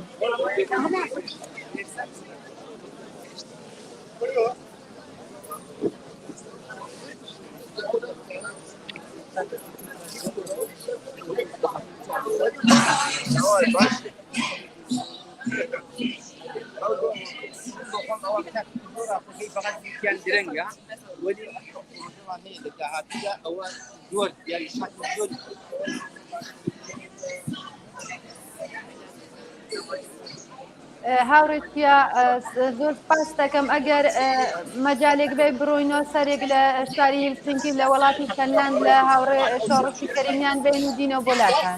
خۆشحاڵین لە خزمەتتان نبین هەتا جارێکی تر ماڵەوە. هاوڕێ شۆڕشی خۆشەویست دەنگی منە بیسن. هاوڕێکانی ژیان دەنگت هەیە؟ دەنگیم بۆتاندی هاوڕەکانی؟ بەڵێ هاوڕێ شۆڕشیان پێم خۆش بوو لە زیاتر لەسەر ئاکسیۆنەکە بۆمان قسە بکەوە چۆن ئەم ئاکسیۆنە بەڕێوە چێکی قسەی کرد و هەدەفی ئەم ئاکسیۆنە چییە بۆچی ئەم ئاکسیۆنە بەرگوزار بووە دیارەکە بۆ پشتیوانی لە شۆڕشی ژینا بووەوە ناڕزایەتەیەک کە دژ بە کۆماری ئیسلامیە بەڵام ئەگەرەوە زیاتر قسە باشمان بۆ بکەنیا ئینکەتە کەسێکترا قسە بکەین. هاوڕێکانی گیان هەروەشی عەزم کردی ئەو ئاکسیۆنە نزیک بە 2 هەفتە لەوەی پێش فراخانی بوودرا لەلایەن حیزبی کۆمونیستی ئێرانەوە کۆمەڵەوە لەگەڵ حیزبی پەژات فراخانمان بۆ داوە ئێستا کونێش خەڵکێکی باش بەشداری کردووە و هەدەفەکەی ئەوەیە بۆ ئەوەی کە ئەفکاری عمومی خەڵکی فەنلاندی بە تایبەت ئاگادار بکەینەوە لەو وەعز و شەڕایەتی ئێرانیە و لە ئیدامەبوونی ئەو ئینقلابێک کە لە ئێرانیان بەردەوامە. ئێستا کونیا لێرە حیزبی کۆمونیستی فەنلاندی قسەی کرد پەیامی مشتەرەکمان خوێندەوە لەلایەن هاوڕێیانی خۆمانە و لەلایەن هاوڕێیان ترەوە و خەڵکانێکی زۆر قسەیان کرد. لێرە ئێستا هاوڕێ ڕەسوڵمان لەگەرایە هاوڕێ ڕەسوڵی عەزیزان لە شاری تامپرەوە لە دوورەوە هاتەوە میوانی خۆپێشاندانەکەیە ئەوە لێرە هاوڕێ ڕەسوڵ هەیە پرسیارێک شتێکتان هەیە من لە خزمەتتان داما دەتوانم پرسیارەکەتان ئاڕاستەی بکەم.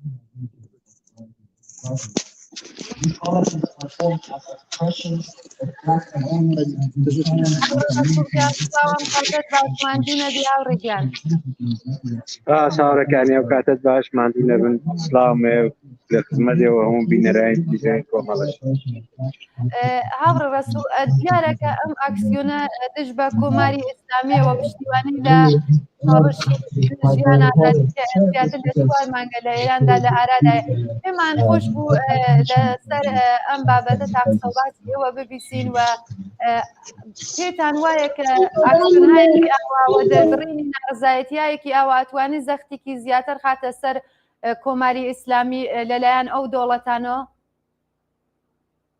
هەر حرەکەتێک و چالاکێک لە دەرەوەی وڵات بۆ پشتیوانی لە ئاخێزی جوڵانەوەی ناو خەڵکی ئازادیخوازی ئێران بێتاسیب نابێت کاریگەری خۆی دەبێت هەر ڕێپێوانێک هەر کۆبوونەوەیەکی ناڕزایی لە دەرەوەی وڵات پشتیوانێک و دڵگەرمێکە بۆ جوڵانەوەی ناوەوە دەگەڵ ئەماشا بۆ خەبەرهێنانی ئەفکاری عمومی دنیای دەرەوەی خەڵکی ئازادیخوازی شۆڕژێری وڵاتانەیە بۆی کە زەخت خانە سەر حکوومەتەکانیانی ترچیتر نەکەونە چاو لەوە نەکەن کە منفعەتەکانیان لەکوێیە و منافعی خۆیان پارێزن بەعکسەوە توان ببنە هێزێک بۆی کە شار بێن لەسەر کۆماری ئیسلامی کە دەست لەو جنایەتانە هەڵگرێ و پشتیوانی خەڵک بن کە لە کۆتاییدا حکوومەتی کۆماری ئیسلامی بگۆڕدرێ و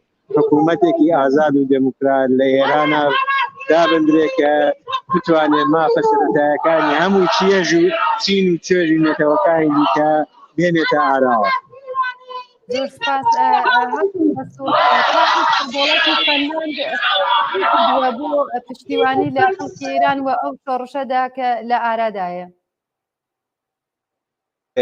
هاوڕێکانی ئەوەی کە لێرە لە فەنلاندا حکوومەتی فەنلاند کردوێتی دیارە مجموعه چەندین پارلەمانتار هەر وەکوی چەند وەخلەوەی پێش کەفالەتی سیاسیە بوو بۆ زیندانیانی سیاسی ئەو کارانەیان کرد دیارە اعتراضاتی لە سەدحی مەجامع حقوقی بەشەریشدا ئەنجام دراوە و هەروەها فەنلاند وەکو یەکێک لە دەوڵەتانی ئیتحادی ئەوروپا جنایەتەکانی جمهوری ئیسلامی لەو سەدحەی کە لە سەدحی عمومی ئیتحادی ئەوروپادا بۆ مەمنوعکی یعنی محکومی کردووە و جا لەوەش هەر داخوازی ئەوە هەبووە کە لە مێدیای فەنلاندیش باس کراوە کە جمهوری ئیسلامی دەبێت کۆتایی بێنێ بە جنایەتەکانی بەتایبەت لە یەک هەفتەی گوزەشتە کە لە ستراسبورگیش کۆبوونەوەی ناڕزایەتی بوو دەگەڵەوەی ئەندامانی پەرلەمانی ئەوروپا کە پەرلەمانی فەنلاندیش تێدا ئەندامانی تێدا بەشدارن داخوازی ئەوان هەبوو کە ئەو داخوازێ بوو کە سوپای پاسداران بە تۆریست بناسێ و زیندانیان بە زووترین کات ئازاد بکرێن بەتایبەت ئەو کەسانەی کە محکوم بە ئیعدامن لەسەر هەڵبڕینی دەنگی ناڕزایەتی. زۆر سپاس دەکەم هاوڕێ ڕەسوولجان بۆ ماندوو نەبی سپاس دەکەم. سپاس بۆیەوە زۆر سپاس کاتێکی خۆش.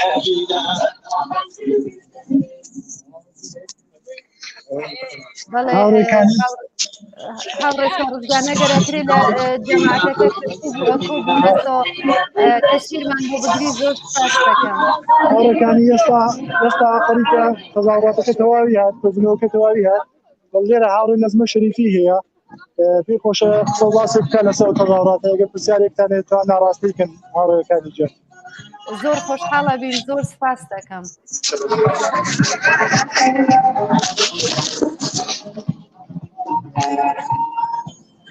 سڵاو هاوڕێ گیانم کاتت باش ماندوو نەبی.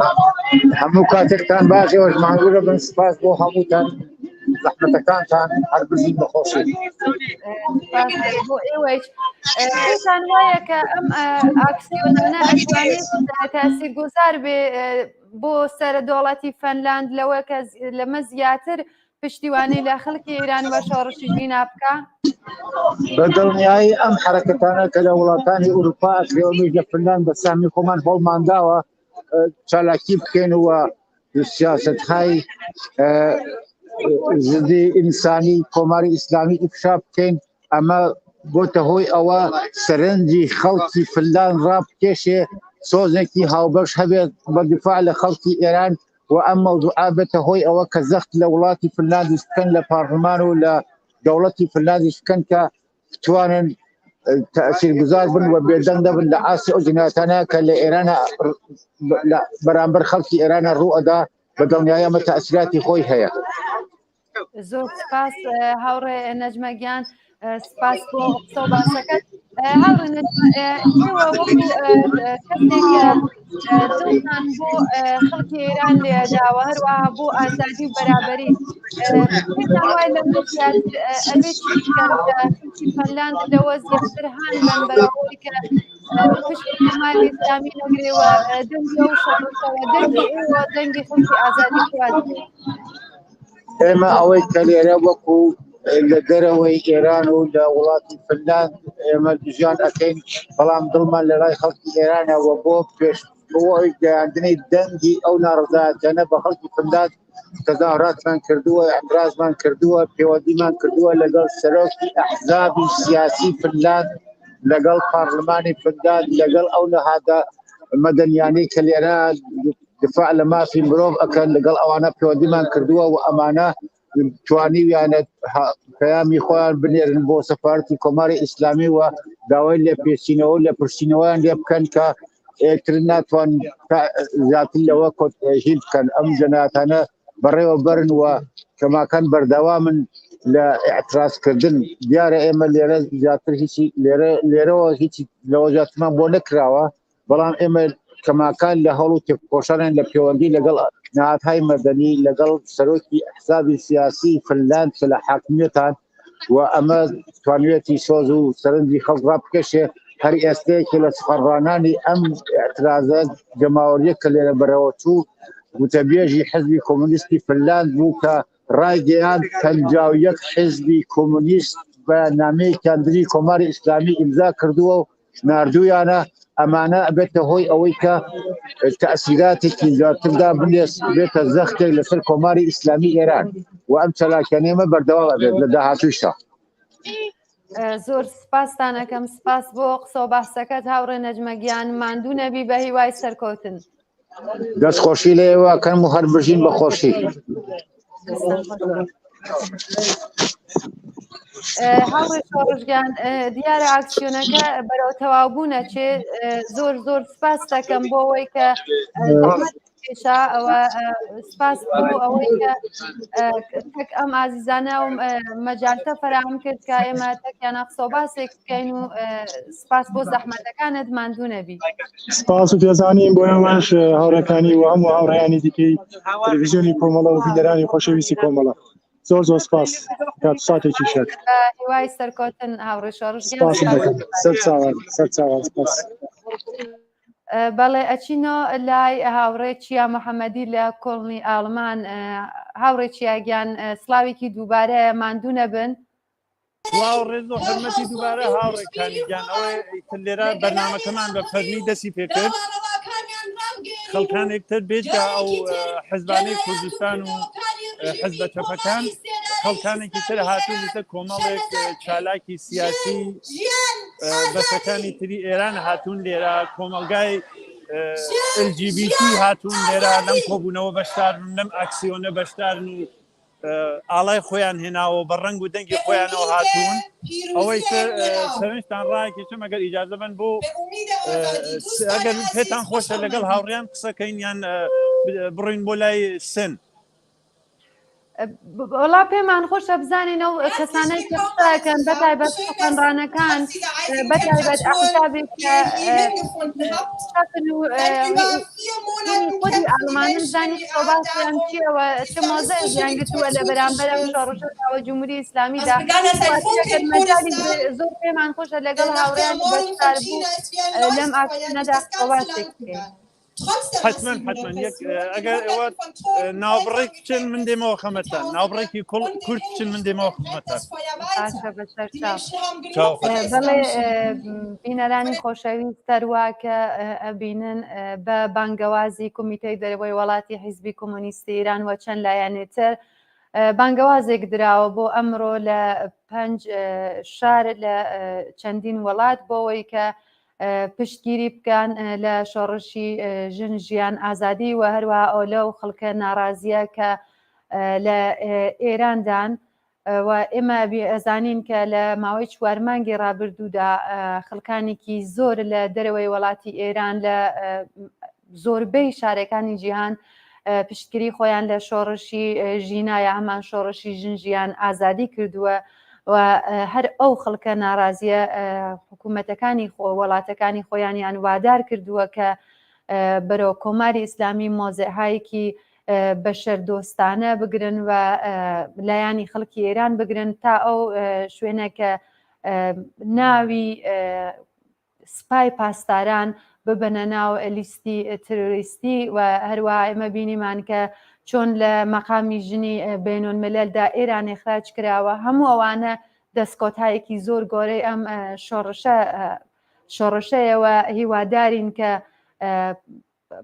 شان بەشانی خەڵکی ناڕازی لە ئێراندا ئەو دۆڵەتانە و هەروە ئەو خەڵکە ئازادی خوازانە مۆبارزەکەیان تا قۆناخی سەرنگونی کۆماری ئیسلامی درێژە بدەن و بە دڵنیاییەوە سەرکەوتن بۆ ئێمەیە بۆ خەڵکی شۆڕشگر ناوبڕێک ببینین دینۆ بۆلاتان وچین بۆ لای هاوڕێکیا محەممەدی لە کۆڵنی ئاڵماندا.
سڵاوێکی دووبارە بینەرانی خۆشەویستی تەلەڤیزیۆنی کۆمەڵە لەگەڵتانین بۆ ڕۆماڵکردنی ڕاستەوخۆی چەندین ئاکسیۆن لە چەند وڵاتی ئۆروپایی کە دژ بە کۆماری ئیسلامیدا بەڕێوە دەچێ. ئێمە ئاکسیۆنی یوتیوبوری لە وڵاتی سوێدمان بینی و هەروەها هیلسینکی فەنلاند و ئێستا جارێکی ترەچینەوە بۆ لای هاوڕێیانمان لە شاری کۆڵن لە وڵاتی ئاڵماندا. هاوڕێگیان سڵاو ئەم کاتت باش. سڵاو ڕێز من شارانی کەمانگەرم پارێزەر لە کۆڵن ئیسا ئاکسیۆنێ بەڕێوە چێ ئاکسیۆنەکە لە تەیفەل جۆراوجۆر و ئەحزاب کۆبوونەوە بۆ پشتگیری لە ئینقلابی ژیان ئازادی. ئەم ئاکسیۆنە پشتگیریەکە بۆ تەواوی گیراوان، بۆ تەواوی مبارزان، ئەوانەی لەسەر شەقامن، ئەوانەی وا گیراون. لێرە دەنگی ئەو خەڵکە وەک دەنگی ئازادی خوازانی کوردستان و ئێران ڕاگەێنین، پشتگیریانەکەین و هیوای ئاسۆیەکی ڕوون و داهاتوویەکی گەشەخوازین بۆ هەموویان و هەمومان. سلااو و ڕێز هاوڕێ شەرامگیان، زۆر سپاس بۆ قسە و باسەکەت. هاوڕێ شەرام، پێتان وایە کە بەرگوزاری ئەم ئاکسیۆنانە یا بەڕێوەبردننی ئەم ئاکسیۆنانە تا چەند ئەتوانەیە کاریگەر بێ لەسەر دەوڵەتی ئاڵمان بۆ پشتگیری لە شۆڕشی ژینا کە ئێستا لە ئارادایە؟ بێگومان وەک هەرگ وا کونشێ لە بەرابەر کونشێنێکەوە کە لە ناو وڵاتە ئەکرێت. ئەم ئاکسیۆنە و ئاکسیۆنانێکی لەم چەشنە باندۆڕ و تاسیری خۆی هەیە، ئەکرێت هەر ئێستا کە ئێمە لێرەین کۆمەڵێک خەڵکی وڵاتانی ئوروپی بە تایبەت ئاڵمانی لێرەن، لە چالاکانی مەدەنی و چەپ تا خەڵکی عادی. بێگومان تاسیری هەیە و ئەکرێت جۆرێک پەیوەندی لە نێوان خەڵکی کوردستان و ئێران لەگەڵ ئەم وڵاتانە ساز بکرێت کە تا ئیسیچە ئەم کارە کراوە و بە فرمێک جۆرێک پەیوەندێکی کۆمەڵایەتی سیاسی و کەلتوریە. زۆر زۆر سپاس بۆ قسە و باسەکەتان هاوڕێ شەرامی کەمانگەر، سپاس بۆ بەشداریتان، ماندوو نەبن. سپاس بۆ ئێوە.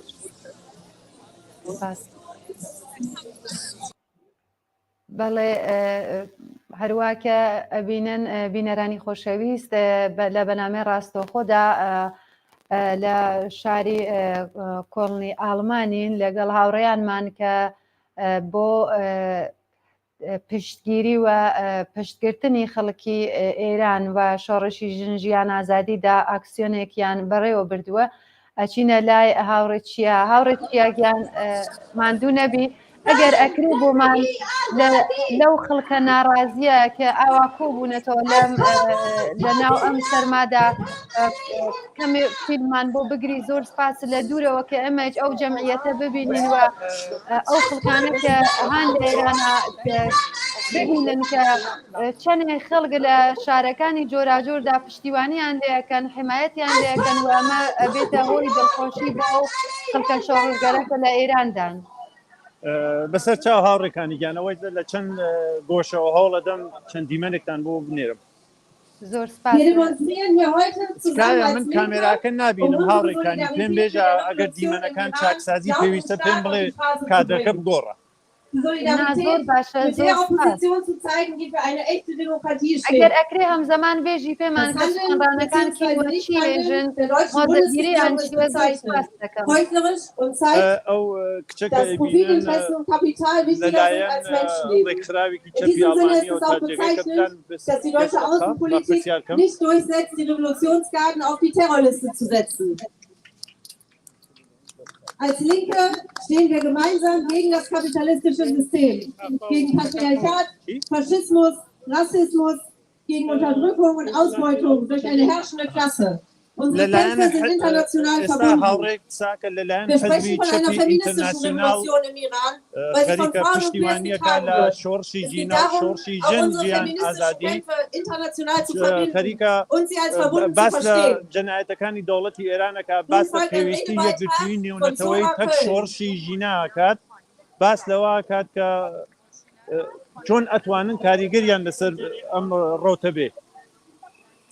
ئێستا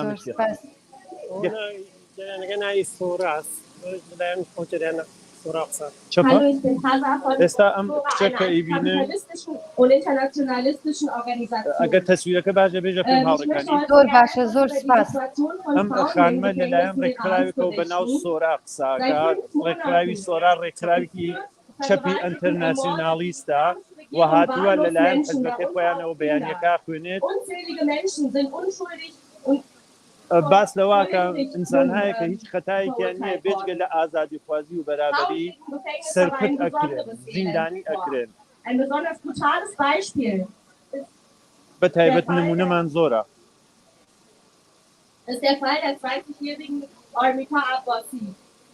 ئەڵێ مەسم بۆ وێنە کچێکی 20 ساڵە برا بەناو ئارمیتا عەباسی برایە زیندان. باس لەوا کات کە بریندارەکان لە زیندانەوە ئەبرنێنە بریندارەکان لە نەخۆشخانەوە ئەبرێنە زیندان.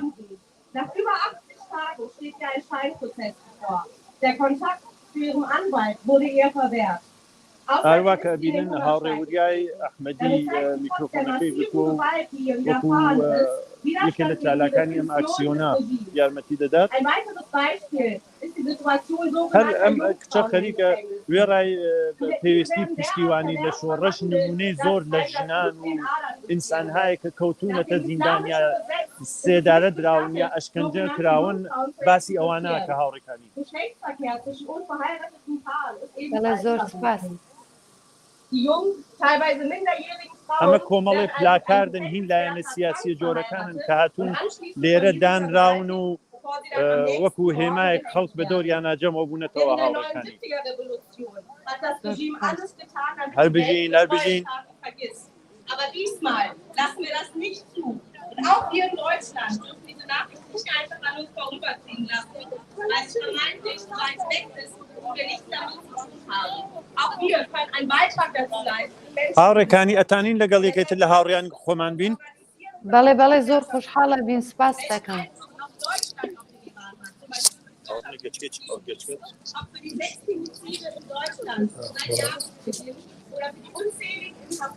هاوڕێ ئەحمەد سلێمانی یەکێ لە یەکەمین پێشمەرگەکان کۆمەڵە و کادری دێرین و چالاکی هەر ئێستایکی کۆمەڵا لەگەڵی دەبین.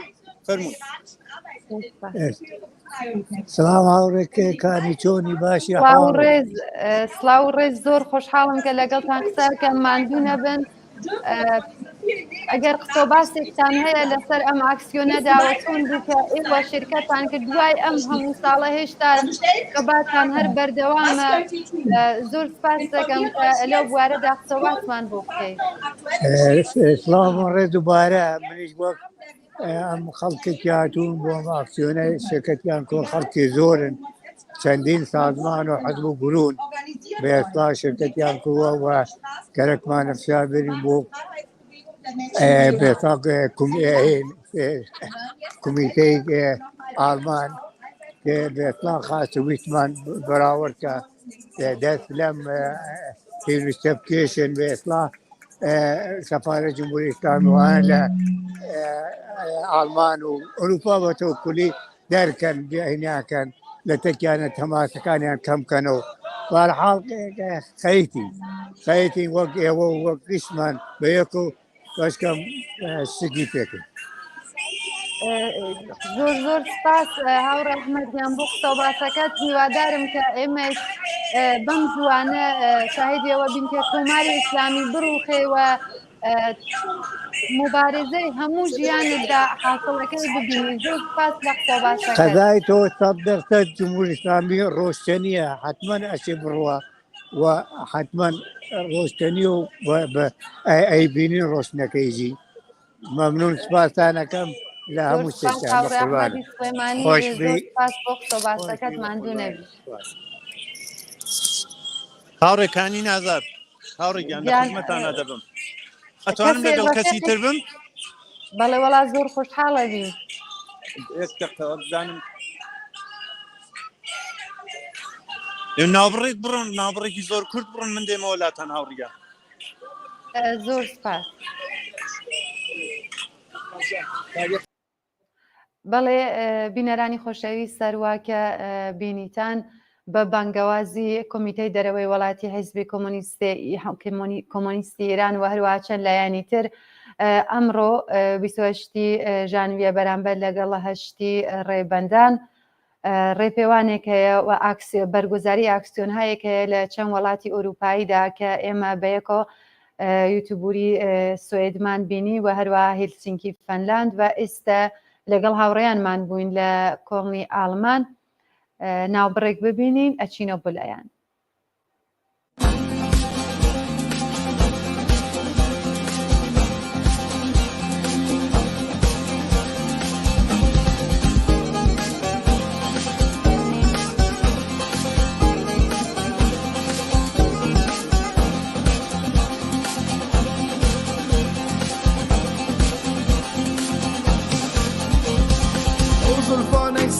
دەکەن بەسەر شانە ئاوازێکن ئەقیژێنن بەسەر لێوی بۆ بارانە ئەو زولفانێک سەما دەکەن بەسەر شانە ئاوازێکن ئەقیژێنن بەسەر لێوی بۆ بارانە سوێن بە ئاسۆ سوێن بە دایکم سوێن بە کۆماری باوکەکان سوێن بە قرچەی پەلکەکانە وەختێ دەڕژێ لەسەر شانە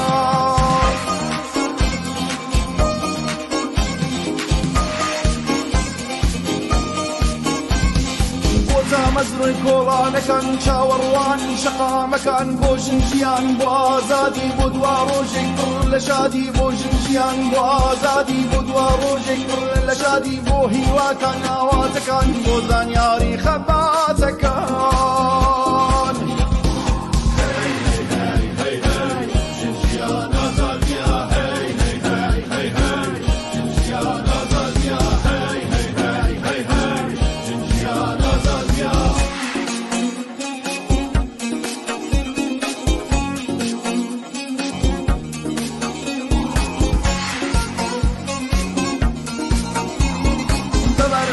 بەسەر هەڵدان ئازاری بە تێکۆشان بۆ ژنجیان گیان ئێمە خەڵاتێکە بۆ وڵاتمان بۆ ئازادی سوێنمان بەژن سوێن بە ژیان ئەمە لوتکەی سەربەرزیە ئازادیە ئازادیە ئازادیە ئازادی ئازادی ئازادی سوێنمان بەژن سوێن بە ژیان ئەمە لوتکەی سەربەرزیە ئازادیە ئازادیە ئازادیە ئازادی ئازادی ئازادی ئازادی ئازادی ئازادی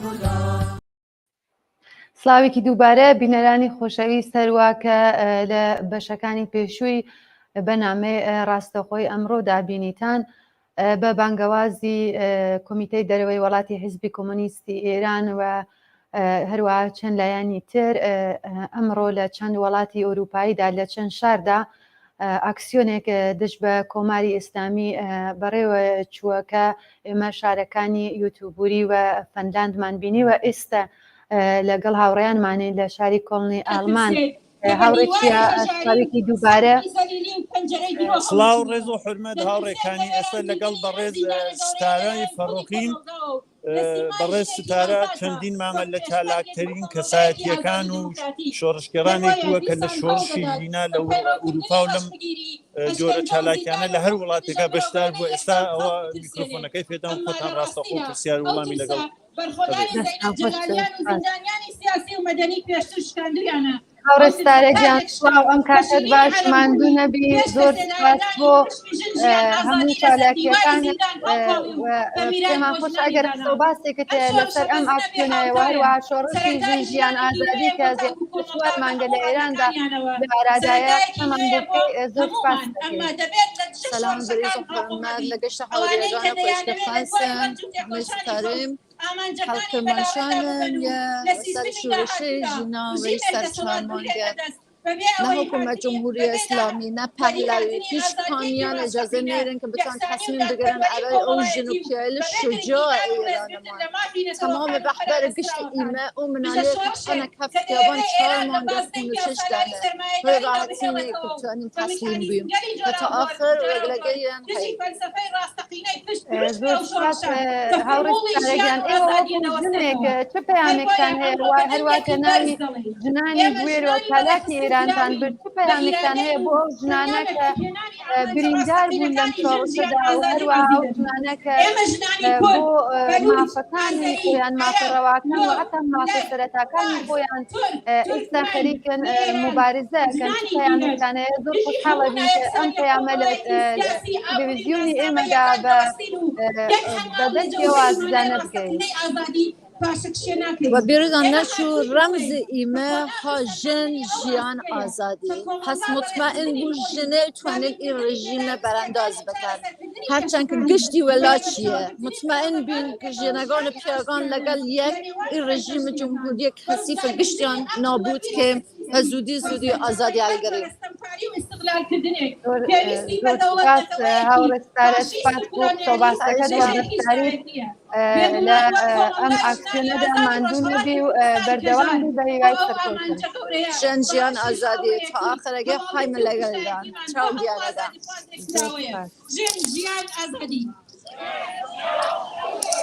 هاوڕێکانی لە خزمەتتانین بەردەوام بین یان دەڕۆن بۆ لای هاوڕێیانی تر هاوڕێکە ئەگەر تەسبیر بگری لە ئەو جەماعەتێکی ئاوا کۆبوونەتەوە زۆر سپاس دەکەم بازم سپاس دەکەم کوردستان گۆڕستانی فاشستان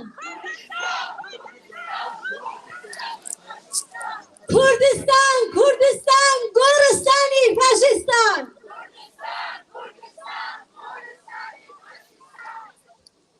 Als nächstes freuen wir uns sehr, die Band Bangamis für uns spielen zu hören. هاوڕێکانی ئێستا گروپی سرودی خۆمان لە هاوڕیانی کۆمەڵە بۆم ئاکسیۆنە بەرنمەیەک ئجراکەن سەرنجتان ڕاکێشن بۆ سرود و بەرهەمێک کە ئامادەیان کردووە کۆمەڵێک سرود پێشکەشەکەن سپاس دەکەم ئەگەر کەمێ بکە نزیکترەوە کە ئێمە هاوڕێیانمان ببینین و دەنگیان باشتر ببیستین یەک دۆسێ ئەم کاتتان باش تەسویرتان باش یەکێ لە شوعارە سەرەکیەکانی ئەو ئینقلابی ژینە لە ئێران کاکسانان محەممەدیە هاوڕێ دێرینی خۆمان و هونەرمەندی شۆڕشتێڕی کۆمەڵە لە هەموو شار و سەقامەکانی ئێران لەگەڵ کاکساڕۆخ شەریفی سرودی دیکتاتۆرتان پێشکەشەکەین و لەو بەشەیە کە ئەڵێن مەرگ بەر دیکتاتۆر هەمومان پێکەوە بڵێن مەرگ بەر دیکتاتۆر زۆر سپاس تەسویر باشە هاوڕێکانی بەڵێ زۆر سپاس هاوڕێکیان دەستەکانت خۆش بێت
لبران باید تاریکاییم شو زنگا بین بلنپاد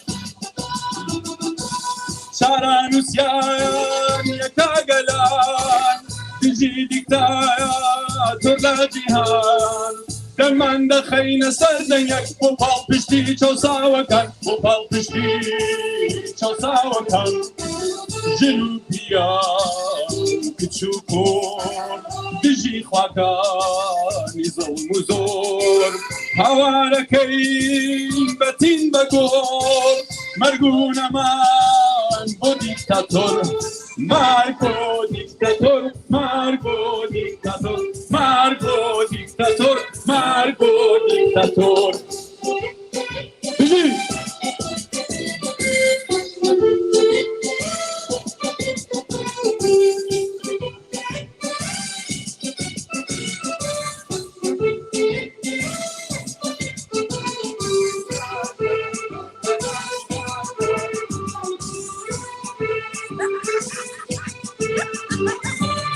فخر وفحشايا وهجاريا اعتياد وبزاريا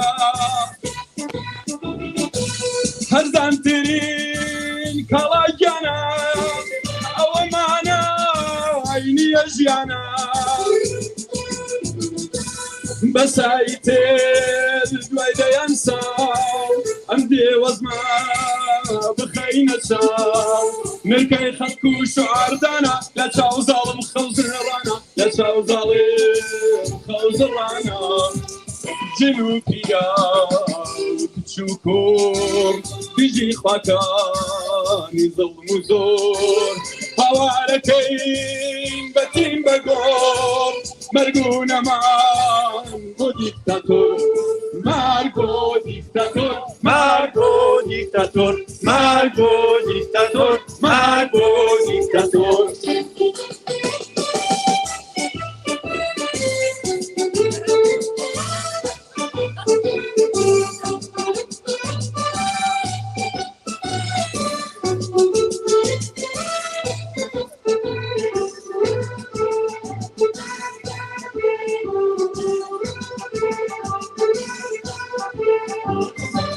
هرتمو شريختك لما ندى لمسورشا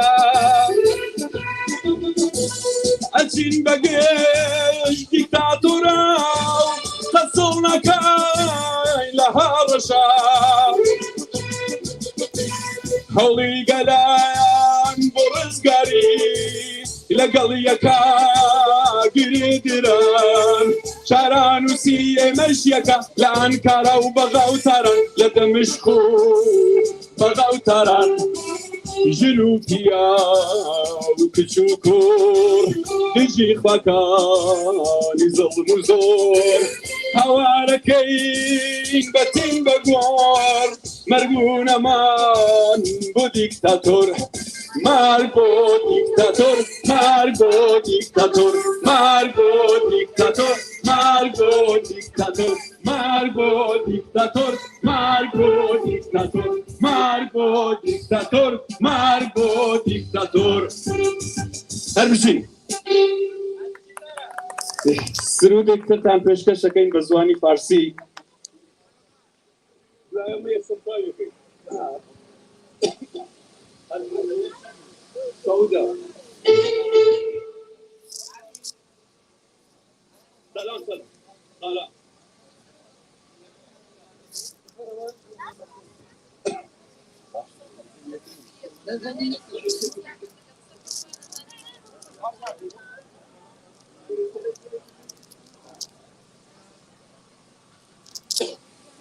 هەرچەند داوامان لێکەن هاوڕێکان کە سرودە دوومەکە ئیجرا نەکەین بەڵام جارێکی تراوە دووبارە ڕێک ناکەوینەوە با یەکسەرە ئەو سرودیشە بە زوانی فارسی ئیجراکەین و ئیتر بەرنامەکەی ئێمە تەواو بێت.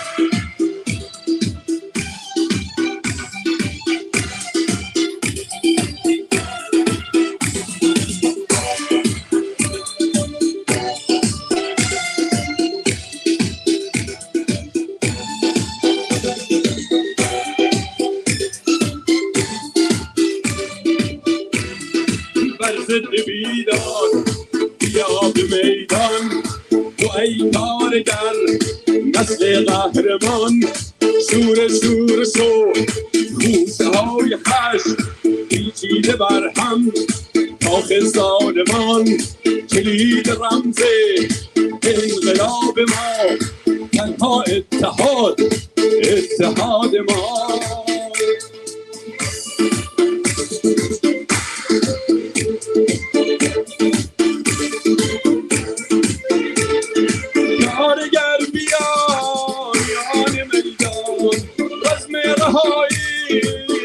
ستمگران کار و آزادی به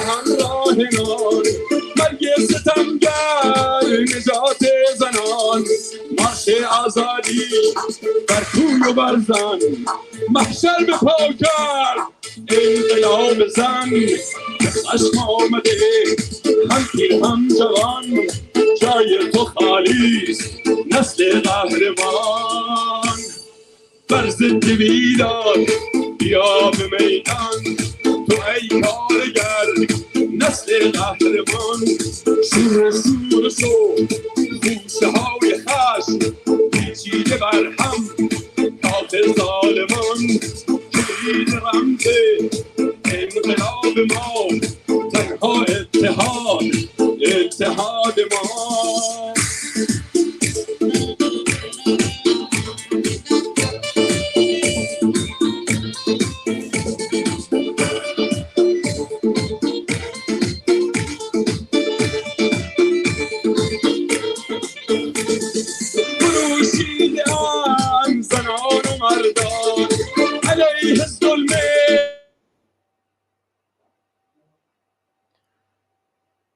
بەڵێ هاوڕێیانی خۆشەویست پێم وایە کە تەسویرمان قەت بوو ئەگەر هاتەوە بەڵێ ئەفوکەن بەڵام بەداخەوە دەنگی نییە گەر هاوڕێکی یا دەنگی ئێمە بیسن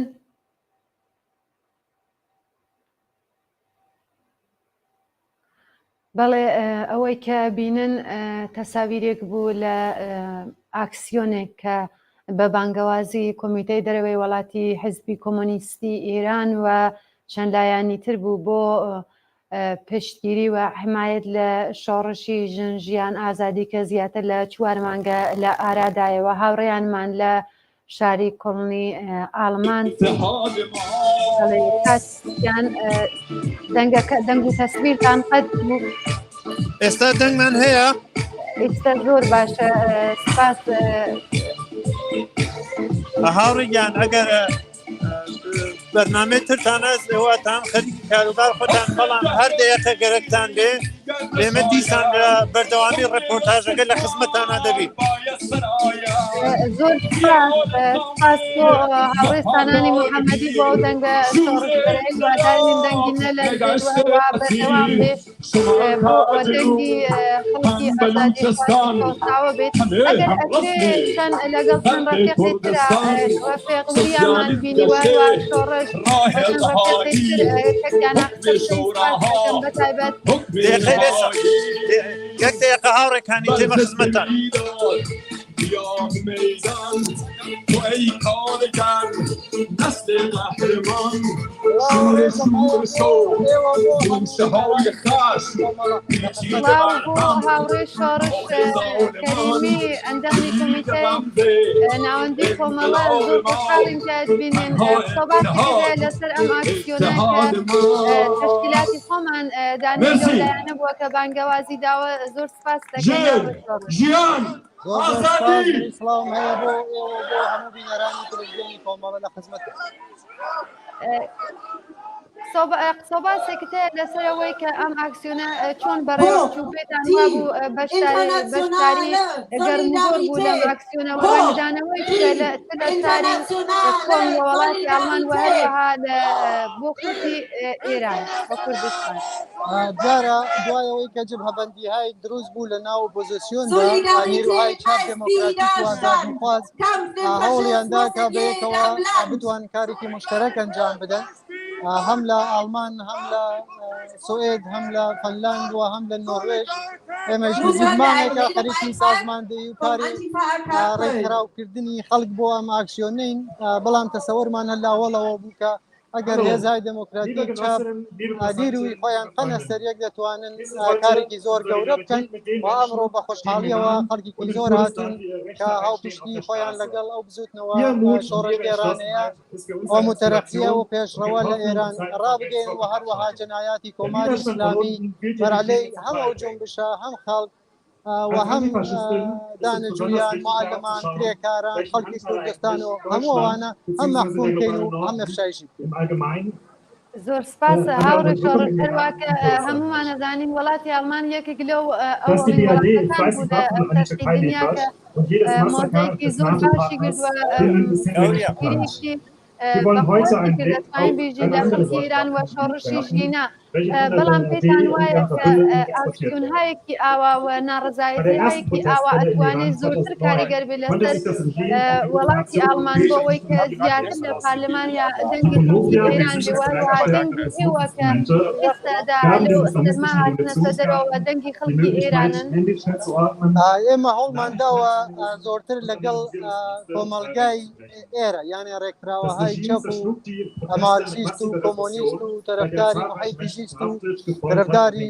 حقوقی ژنان و ئانتیکاپیتالیستەکان و لەوانە نەتەنیا هەوڵ بدەین ارتباط بگرین بەڵکو لەناو سازماندەیەکەی چیا بەشدار بن هەروواکە ئێستا گوێتان لێە ئێستا یەکێک لەو سازمانانەی کە ئانتی فاشیستن ئانتی راسیستن خەریکن قساکەن و ئێمە ئەوە بە سەرەتایەک دەزانین یعنی ئەگە دیارە پێشتر سەریان لێ شێوا بوونیان دەزانی کە چی لە ئێرانە خەریکە ئەگوزەرێ ئێمە وردە وردە هەوڵمان داوە کە ارتباطاتی خۆمان لەگەڵەوانە پتە بکەین و بەشداریان بدەین لەناو ئاکسیۆنەکانە لەناو تەزاوراتەکانە و زۆرتر کارمان لەسەرەوانێ دیارە ئەوەیش ڕنگدانەوەی دەبێت تێکەڵاوبوونی ئەوان بەو جومشە لەسەر فشار خستنە سەر ئەو حکوومەتانەی کە تا ئێستا لەگەڵ جمهوری ئیسلامیە هاوکاریان کردووە و مافی مرۆڤ و ئینسان و جنبش و هەموو شتێکیان لە دیدگای منفعەتی اقتصادی خۆیانەوە بینیوە بۆ ئێمە ئەمە سەرەتایەکە بۆ ئەو پشتیبانیە ئەساسیەی کە پێک هاتووە لە کۆمەڵگاهای مەدەنی چەپ تەرەفدارانی محیتی زیست و ڕادیکاڵانەی کۆمەڵگایە کە تایە ژیان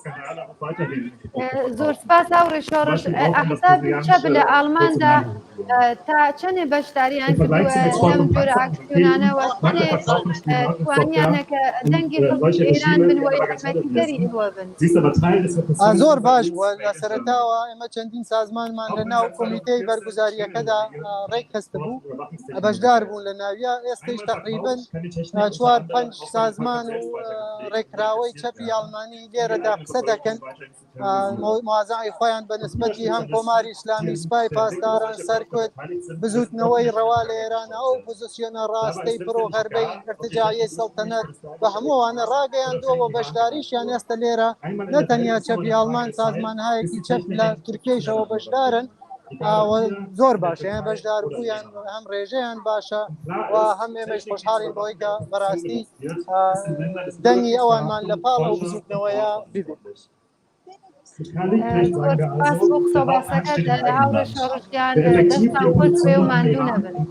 زۆر سپاس بۆ ئێوە و ماندوو نەبن بەڵێ بینەرانی خۆشەویست قسە باسی هاوڕێ شۆڕشی کەریمی بۆ ئەندامی کۆمیتەی ناوەندی کۆمەڵە لە شاری کۆڵنی ئاڵمان هاوڕێ چیا ئێستا دەنگی منتان هەیە ئێوە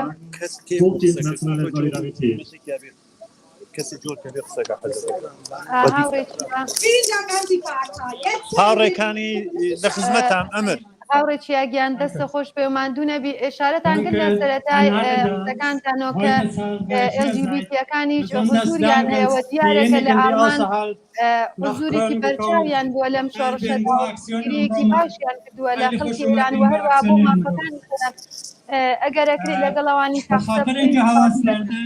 یەک دەقەگەر کاتم پێوێ لە خزمەتتانە دەبم بەسەر چاو بەڵام ئەگەر توربینەکە بگری لە خەڵکەکە زۆر مەمنونە دەبین ermordet wurde. Seitdem Iran ist nicht mehr als was da vorher war. Die ganze Iran, ganze Bevölkerung von Süden nach Norden, von Westen nach Osten, überall in Iran danach waren Unruhen. Du kەستان با قسەکەی کێشەی مهم کە هەر کامتانە موتم بەشدارن ئیتر بەڕێوەبەرەکە وتیان بعد ئەوانیش بەش قسەکە Bis jetzt haben die Leute viel erreicht. Die Frauen an vorderster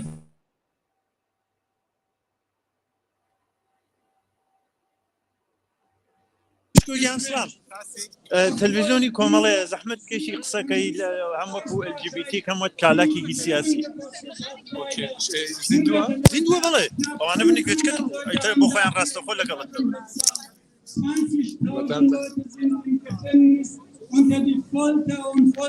ئیتر خۆت تە کادرەکەت ڕێک خەمن ناوێت ئەمە توانین لە پشتمەوە بگیرسین Das wissen wir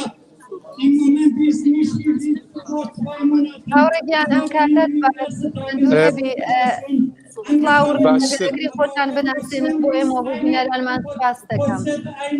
سپاس من پێشکۆ زەندیم چالاکی مافی کەسانی کویر کەسانی پەرکە زێڕینە لە خزمەتتان. بەڵێ من گەرەکم بزانم کە بەبەستەوە لە بەشداری لەم ئاکسیۆنەدا چی بووە کە ئێمە جەزانین کە ئێوە وەکو بەشێک لە یانێ ڕەنگەکان یا پەرکە زێڕینەکان وەکو بەشێک لە کۆمەڵگا مەحسوبن لە سەرەتاییکردنی مەحکەمەکانی خۆیان لە حقوقی خۆیان ئەوە بەشێکن کە لە کۆمەلگای ئێمەدایە تووشی بنی وەیان خۆیان نەناسێنن بە کۆمەڵگا هەروایە مەجبورە بن کە بڕۆن بۆ وڵاتانی من گەرەکم لەم بابەتە سۆباسمان بۆ وەکەنێ هیواتان هەیە کە ئەم شۆڕشەدا ئێوە بتوانن بگەین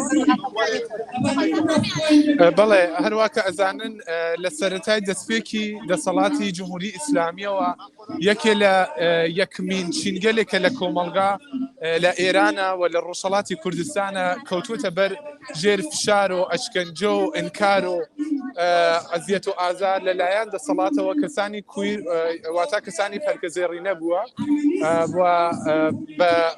بە هەموو شێوازێک دەسەڵات هەوڵی ئەوەی داوە کە ئەم کەسانە ئینکار بکات تەنانەت بە جۆرم ئنگاری بە پەیوەندی کەسانی هاوڕەگەز پەیوەندی دوو کەسی هاوڕەگەز کارێکی کردووە کە بە هیچ شێوەیەک نەکرێت هیچ چالاکیکی هیچ ڕۆشنگیریک لەناو کۆمەڵگا بکرێت بەڵام هاوکات کەسانی کویر دەستیان لە خەبات و چالاکی خۆیان هەڵ نەگرتووە و لە ئەم چەند ساڵە بەردەوام بە شێوەیەکی نەهێنی چ لە دەرەوەی کوردستان چ لە ناوخۆی کوردستانەوە بەگشتی لە ئێرانە چالاک بوون و دژ بە سیستەمی هۆمۆفۆبیا و پیاوسالاری جمهوری ئیسلامی بەشدار بوون و هەروەها لە شۆڕشی ژنجیان ئازادیشە لە دەستپێکەوە تا ئێستا کەسانی کویر وەکو بەشێکی سەرەکی لە ڕیزی یەکمەوە بەشدار بوون و بانگی یەکسانیان کردووە.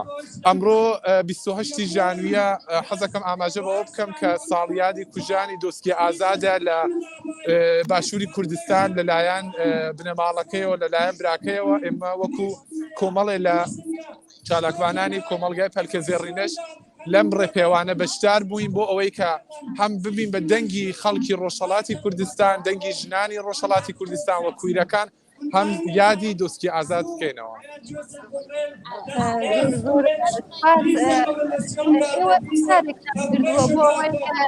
لە دەسەڵاتی داهاتووی ئێراندا بتوانن خۆتان ببێوە تویژەیەک یاسایی وەک کۆمەڵایەتیدا نەبێت.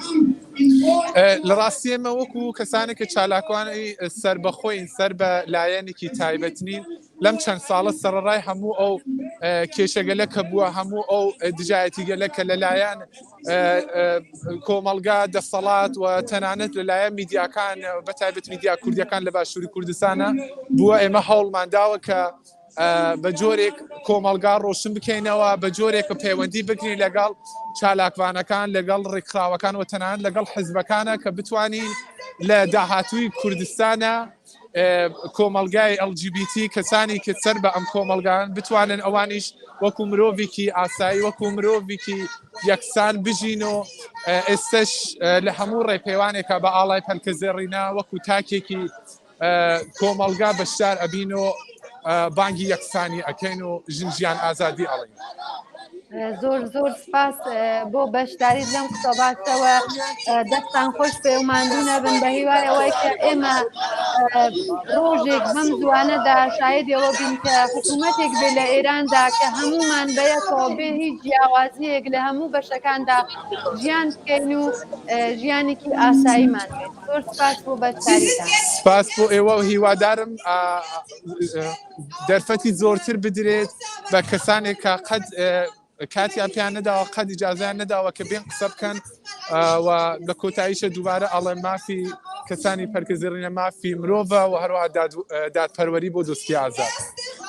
بە دڵنیاییەوە تشکیلاتی ئێمە یەکێک لەو تشکیلاتانەتە کە مافی هەموو مرۆڤێک بەڕێزمێ دەناسێەوە هەموو ئەم ساڵانەی مە مبارەزەمان بۆەوە کردبەوە بە دڵنیایەوە ئێوەش بەشێکن لە کۆمەلگا کە لەلایەن ئێمەوە مافەکانی خۆتان پارێزراوەوە هیوادارم کە لە ئایندەیەکی نزیکە هەروواکە وتم لە وڵاتێکی ئازاد هەمومان بەیەکەوە بزین.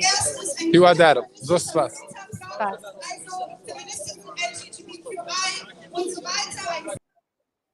بەڵێ بینەرانی خۆشەویست ئەوە کە بینیتان قسە و باسێکی ئازیزێک بوو کە لەسەر LGBTیەکان یا ئەوانەی کە بە پەلکە زێڕینەکان یا ڕەنگین کەمانیەکان ئەیان ناسن کە ئێمە زانین لە وڵاتانێکی کە مەزهەب تێکڵاوی حکمڕانیە وڵاتانەسەوە بەتایبەت وڵاتی ئێران هەمیشە مەحروم کراون لە مافەکانی خۆیان تووشی توند و تیژی بوون کوژراون چ لەلایەن کۆمەلگاوە چ لەلایەن کەسانێ لە بنەماڵەی خۆیانەوە و لەم شۆڕشەدا ئەوان نەخشێکی زۆر بەرچاویان بووە و هەمیشە دەنگی خۆیان هاوڕەگەزەکانی خۆیان و هەروە دەنگی خەڵکی ئازادی خوازی ئێران بوون لە وڵاتانی دەرەوە و بەتایبەت لە ئالماندا ئەگەڕینەوە بۆ لای هاوڕێکی دووبارە زۆر سپاس ئەگەر هاوڕەیەک پێ خۆشە کە قسە بکاوە هەروەها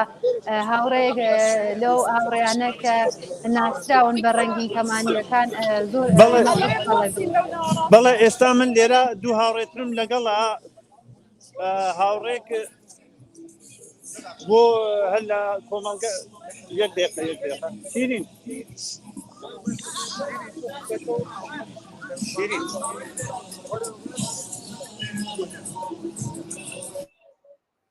یەک دقیقە ئێستەوە هاوڕێمان دێ قساکەین پێکەوە من ئێستا ئەرمەلای بەڕێز فەریبای مەردۆخ چالاکی سیاسی دێرینی خەڵکی شاری سنەوە ئێستا چالاکی چەپ و کۆمۆنیستی دانیشتووی وڵاتی ئەڵمان لەگەڵەوە قساکەین دوایی ئەڕمەوە بۆ لای هاوڕێیانی تر میکرۆفۆنەکەی پێدەم هاوڕێکانی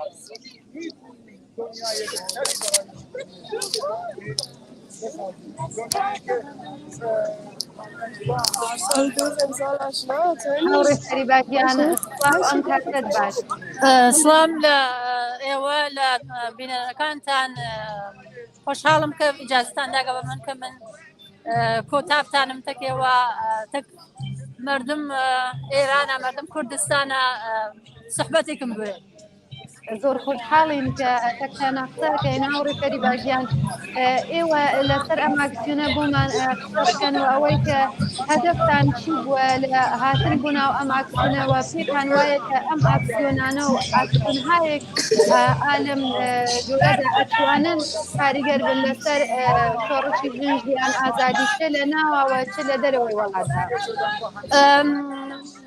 100% ئەم ڕۆژەمە نیروگەلێک سیاسی مختلف نیروگەل چەپ سازمانگەل ژنان کە لە کۆڵنا هەن و فرێک لە نیروگەل سیاسی تر متفەرق یا منفرد هەر جۆرێ گشتی شرکەتیان کردە لەم تەزاوراتە و هەدەف ئێمە لە دەرەجێ وڵا پشتیبانی لە مبارزاتی مردم ئێرانەوە هەست و بخصوص مبارزاتی مردم کوردستان و بە پەیوەند تەک مبارزاتی مردم ئێرانەوە و 100% ئەم مبارزاتە کە لە ئێرانە کردەوە پێوەست ئێمە لە خارج کشوەرە مدام پشتیوانی ئەوانەوە بینە دەرەوە ناو خیابانەکان نابین 100% تەئسیری هەست وەڵێ بەڵام حتمەن و مطمئنەن لە ئێرانە مردم ئێران مردم کوردستان 100% هاتنە دەرەوەیان مبارزاتیان بە هەر شێوەیە کە ئەیکەن بە هەر شێوەیە کە مبارزەکەن تەئسیری فرەترەوە کە ئێمە لێرە هەین وەڵێ ئێمە بە پشتیبانی لە مردم ئێرانەوە وەزیفەمانەوە سەر لێرە بینە دەرەوە دەنگ مردم ئێران دەنگ مبارزاتی مردم ئێران بگەینین بە دەرەوە وڵاتەوە بتانین بە سەرم دەوڵەتگەدا شاد بێرین ئەگەر بتوانین بە هەر حاڵ ئێمە سای خۆمان ئەەکەین و لە نەهایەتە من وازانم مردم ئێران بەتواو بە مبارزاتی کۆکەگردێکیانە پێش 100% نازانم بژم ئیمڕۆژ سۆزیەوە لە ئایندەیەک هەتا ئایندەی کایسە نزیک و دوور 100% بە پیرۆزەوەنەوە بە موفەقیەت ئەگەین ئەگەر هەروە ئەم مبارزاتە ئدامە پێیا بکە چه لە خارج کشوەراوە لە چه ئێرانە 100% پیرۆزی بۆ هەر بۆ مردم ئێران و بۆ ملەتگەل ئێرانە. زۆر سپاس بۆ سۆباتەکەت هاوڕێ فەریباگیان بە دڵنیاییەوە سەرکەوتن بۆ ئێمە و بۆ خەڵکی ئازادی خوازە و ئەزانین کە ئێوە زەحمەتێکی زۆرتان کێشاوە و دەنگی خەڵکی ئێران بوون چۆن دڵتان بۆ خەڵکی ئێران و بۆ ئازادی و بەرابەری لێدا زۆر زۆر سپاس بۆ بەشداریتان. منیش سپاسەکەم بە ئێوە.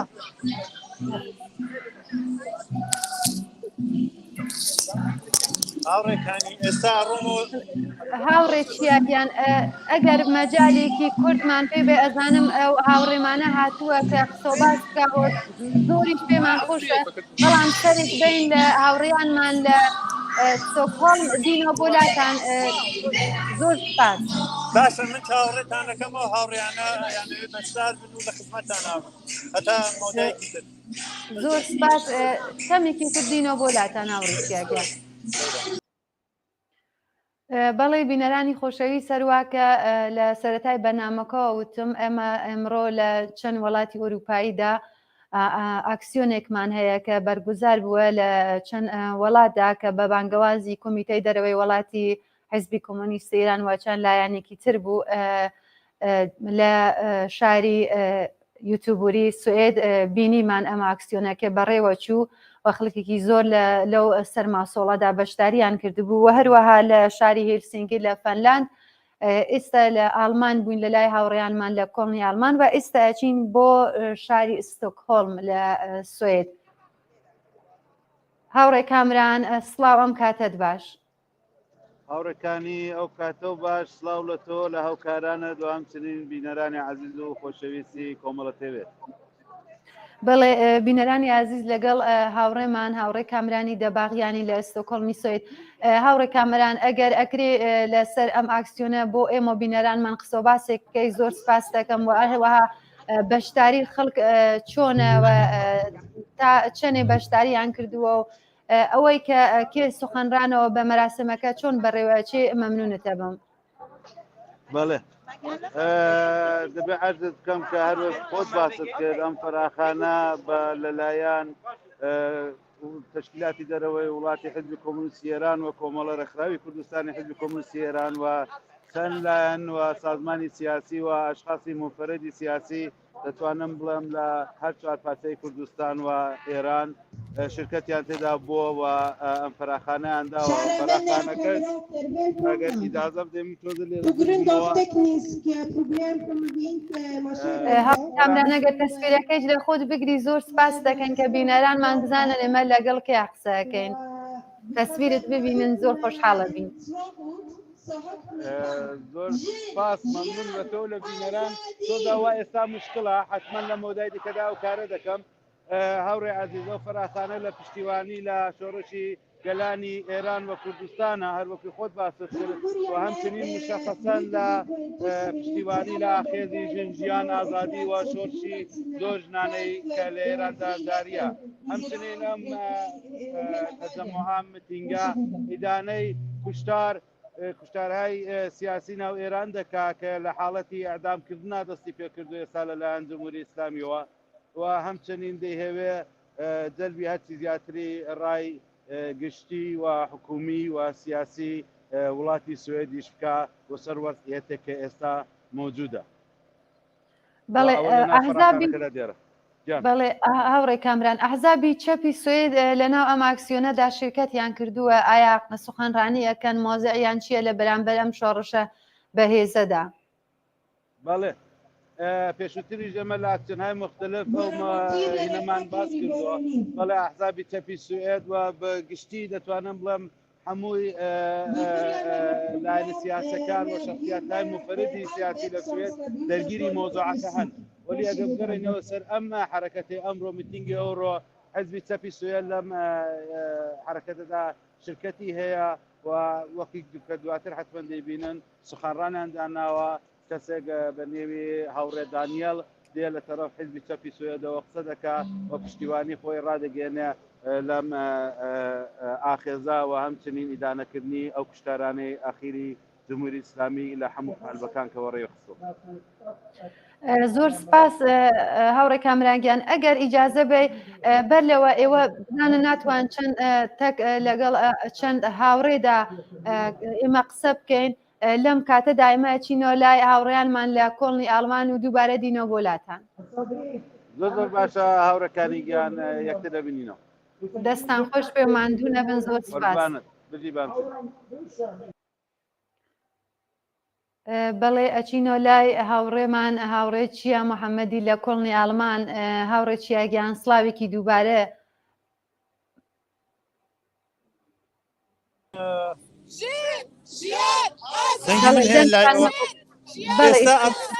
ئێستا ئەڕینە لای بەڕێز شیرین قوڕیشی چالاکی سیاسی و چالاکی بواری فەلکە زێڕینە لە خزمەتیان نابین و توێژێکمان لەگەڵیان دەبێت. زۆر خوشحاڵە.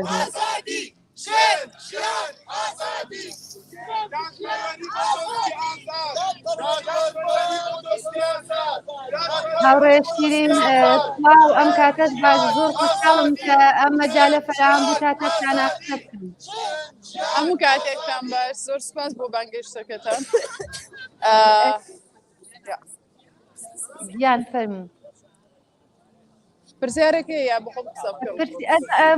بەڕاستی پرسیارەکە هەرەوەیە کە ئێوە وەکو فعالێکە هەروواکە لە سۆسیال میدیا دیارە کەسێکی ناسراون و لەسەر فەلکە زێڕینەکان مبارزەکەن و ئەوان کەسانێکن کە بەشێک لە کۆمەڵگان کە لە سەرەتاییترین مافەکانی خۆیان مەحرومن لەلایەن دەوڵەت و هەروەها کۆمەڵگا و بنەماڵەوە تووشی توندوتیژیە بن زۆر جار ئەبن بە قوربانی و ئەکوژرێن وە گیانیان لە دەستەدەن و زۆربەیانەیان مەجبورن کە سکوت بکەن یانکە وڵات بەجێ بێڵن خۆتان ئەمانە باشتر ئەزانن بەڵام لەم شۆڕشەدا نەخشێکی زۆر بەرچاویان بووە لە هەموو ئاکسیۆنەکان وەچ لە سۆسیال میدیا خەریکن ئەوانیش شان بەشانی خەڵکی ئێران مبارزەکەن و ئێستاش دیارەکە زۆربەیان لە ناو ئەم ئاکسیۆنەدا بەشدارن. گەرەکم بوو لەسەرەوە قسە بکەین قسە باسێکمان بۆ بکەین. زۆر سپاس دەکەم. بەدڵنیایەوە دیارە هەمومان هۆکاری بوونمان لێرە دژایەتی کردنە لەگەڵ سیستمێکی پیاوسالار یاخود سیستمێکی داگیرکەر و دیکتاتۆر. ئێمەش بەنۆبەی خۆمان وەکو کەسانی کویر دەمان هەیە بجەنگین بۆ ئەوەی کە ژینگەیەکی ئارام لە کوردستان بۆ خۆمان دروست بکەین. دیارە کوردستان جگای هەموو کەسێکە هەموو تاکێکە و ماف وەکو مافی مرۆڤ دابەش نەکراوە لە بینی چەند کەسێکی دیاری کراوە. ئێمە هاوکار لەگەڵ ئەوەی دژی سیستمێکی داگیرکەر شەڕ دەکەین لەگەڵ ئەوە دژی بیرکردنەوەیەکی پیاوسالار و باوکسالاری شەڕ دەکەین و ئەگەر لە کوردستان لە وڵاتی ئازادی داهاتوودا هەر ئاڵایەک دیاری بکرێ بۆ ئەو وڵاتە لە ژێر و ئاڵایە ئێمە ئازادی و کەرامەتمان نەپارێزرێ ئێمە دژی ئەو ئاڵایە شەڕ دەکەین. واتە کوردستان دەبێت جگایەکی ئەمن بێت و هەمومان بتوانین بە ڕەنگە جیاوازەکان بە بیرکردنەوەی جیاواز لە ژێر سێبەرێکی دموکراسیدا بەیەکەوە بژین و ڕێز لە کەرامەتمان بژیرە بە هەموو شێوەیەک. ئەمڕۆ ڕۆژی ساڵڕۆژی تیرۆرکردنی دۆسکی ئازاد لەلایەن سەرەتا کۆمەڵگایەکی پیاوسالارەوە دوای لەلایەن خێزانەکەیەوە و دوای ئەو لەلایەن بەدەستی براکەیەوە. دیارە ئەگەر کەسێک تیرۆرێک دەکات یا خۆت قەتڵێک دەکات بە تەنیا ئەو کارە ناکات پێشتر کۆمەلگا ئەو کەسەی ئامادە کردووە پێشتر سیستمێک ئەو کەسەی پەروەردە کردووە بۆ ئەوەی کە ئەم کوشتنە ڕوو بدا. بۆیە ئێمە تەنها برای دۆسکی ئازاد بە بکوژی ئەو نازانین بەڵکو تەواوی کۆمەلگاکە کە لە ژێر بیرکردنەوەیەکی ئاینیدا بڕیار بۆ ئازادی تاکەکان لەناو کۆمەلگادا دەدەن. بۆیە ئێمە دژی ئەو مەسەلەی ڕادەوەستینەوە ئەمڕۆ هەم دەبین بە دەنگی خەڵکی ڕۆژهەڵات و میلەتە داگیرکراوەکانی ناو جوگرافیای دروستکراوی ئێران و هاوکاتیش دەبینە دەنگی ئەو پەلکە زێڕینیانەی کە ئێستا لە زیندانەکانن لە ناو ئێران ئێستا لەسەر شەقامەکانن چالاکی دەکەن شەڕ دەکەن بۆ یەکسانی لە ناو کوردستان و جیهانێکی ئازاد بۆ هەمومان. زۆر سپاس هاوڕە شیرین پێتان وایە کە لە ناو ئەم شۆڕشەدا پەلکە زێڕینەکان توانیانە کە مافەکانی خۆیان دەنگیان بەرزکەنەوە بۆ مافەکانی خۆیان ئێستا لە ئێراندا کە دیارە ناتوانن کارێکی وا بکەن و ئەوانیش لەگەڵ خەڵکن بەڵام لە دەرەوەی وڵاتە چیان کردووە و ئایا توانیانە کە سەرنجی خەڵکانێکە لە دەرەوەی وڵاتن ڕابکێشن بۆ ئەم بەشە لە کۆمەلگا کە لە ئێراندان و لە ژێر ئەنواع ئەقسامی ستەم و تەبعیزن بە دڵنیایەوە ئێمە وەکو کەسانی کوێر لە دەرەوەی وڵات هیچ کاتێک نەوەستاوین لە ئەکتیڤیتی و فعالیەت و چالاکیەکانمان بە هیچ شێوەیەک هەموو کاتێک لە هەموو بۆنە و مەراسم و خۆپیشاندانێکدا بوونمان هەبووە بە لە نەزەرگرتنی هەموو پرینسیپەکانی مافی مرۆڤ چالاکیمان کردووە لە ژێر سێبەر و ئیدیۆلۆژی حیزبێکی تایبەتدا نەبووین و هەموو کاتێک با بڵێن بەڵەنسێکمان دەوێت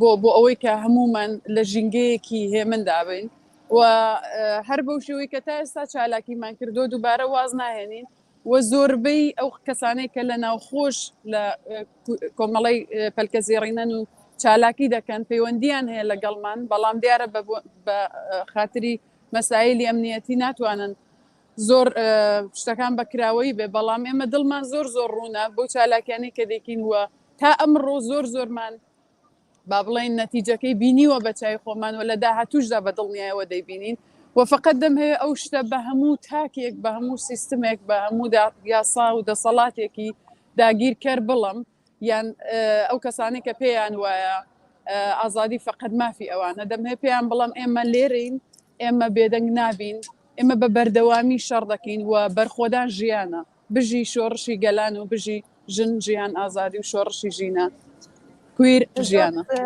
زۆر سپاس هاوڕێ شیرین بە دڵنیاوە تەشکیلاتی ئێمە یەکێک لەو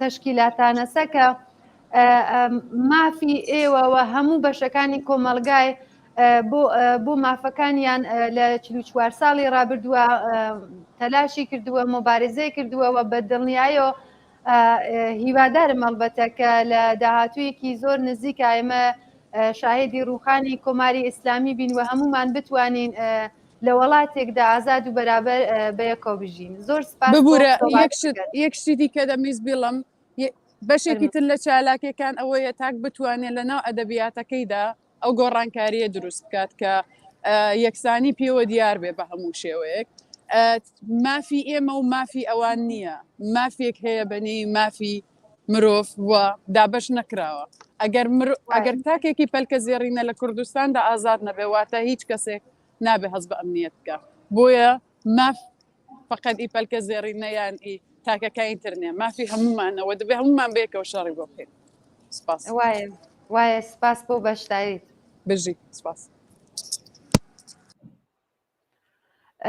بەڵێ بینەرانی خۆشەویست ئەوەی کە بینن بەڕێوەچوونی چەندانە ئاکسیۆنە لە چەند شاری ئوروپاییدا کە ئێستا لەگەڵ هاوڕێیانمان بوون لە کۆڵنیالمان دووبارەتینەوە بۆ لایەن ئەچین لە شاری ستۆکهۆڵمی سوێد بۆ لای هاوڕێمان کامرانی دەباغیان هاوڕێ کامران ئەسڵاوێکی دووبارە هاوڕێکانی گیانسلاوی دووبارە ئەوەی کەوا تا ئێستا لێرە اتفاق کەوتەوەیە کە سفەرانی ئێمە هاوڕێ سەلاحی کەماڵی وە پەیامی تەشکیلاتی دەرەوەی حیزبی کۆمونیستی ئێرانی بۆ نەخێندەوە ئێستا لای من یەکێک لە بەشداربووەکان کاروانی عەزیز لە تەرەفی کەنەکەوە کۆنگرەی نەتەوەی کوردستان لێرە بەشدارە و همچنین لە یەکێک لە بەڕێوەبەرانی ئەم فەراخانە بووە ئەگە ئیجازە بدەیت بەڵێ بانگی ئەەکەن بۆ سەرەوە وا دیارە دانین کاروان بۆ وەختێکی دیکە تۆزێکەوە داننا بۆ سوقەڕانی بانگیان کرد بۆ سەرەوە دەگەڕێنەوە لای کاکە سەلاحی کەماڵی لێرە کە ئەوڵین سوخەنڕانی ئەم مەراسمە بۆ ئەوڕۆ لێرە و میتینگە چەند لەحظە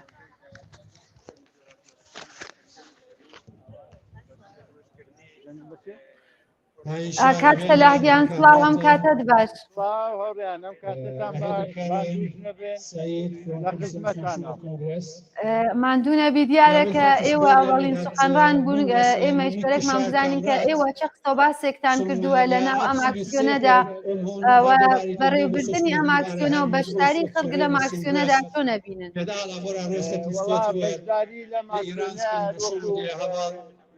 کامێرەکان درابێت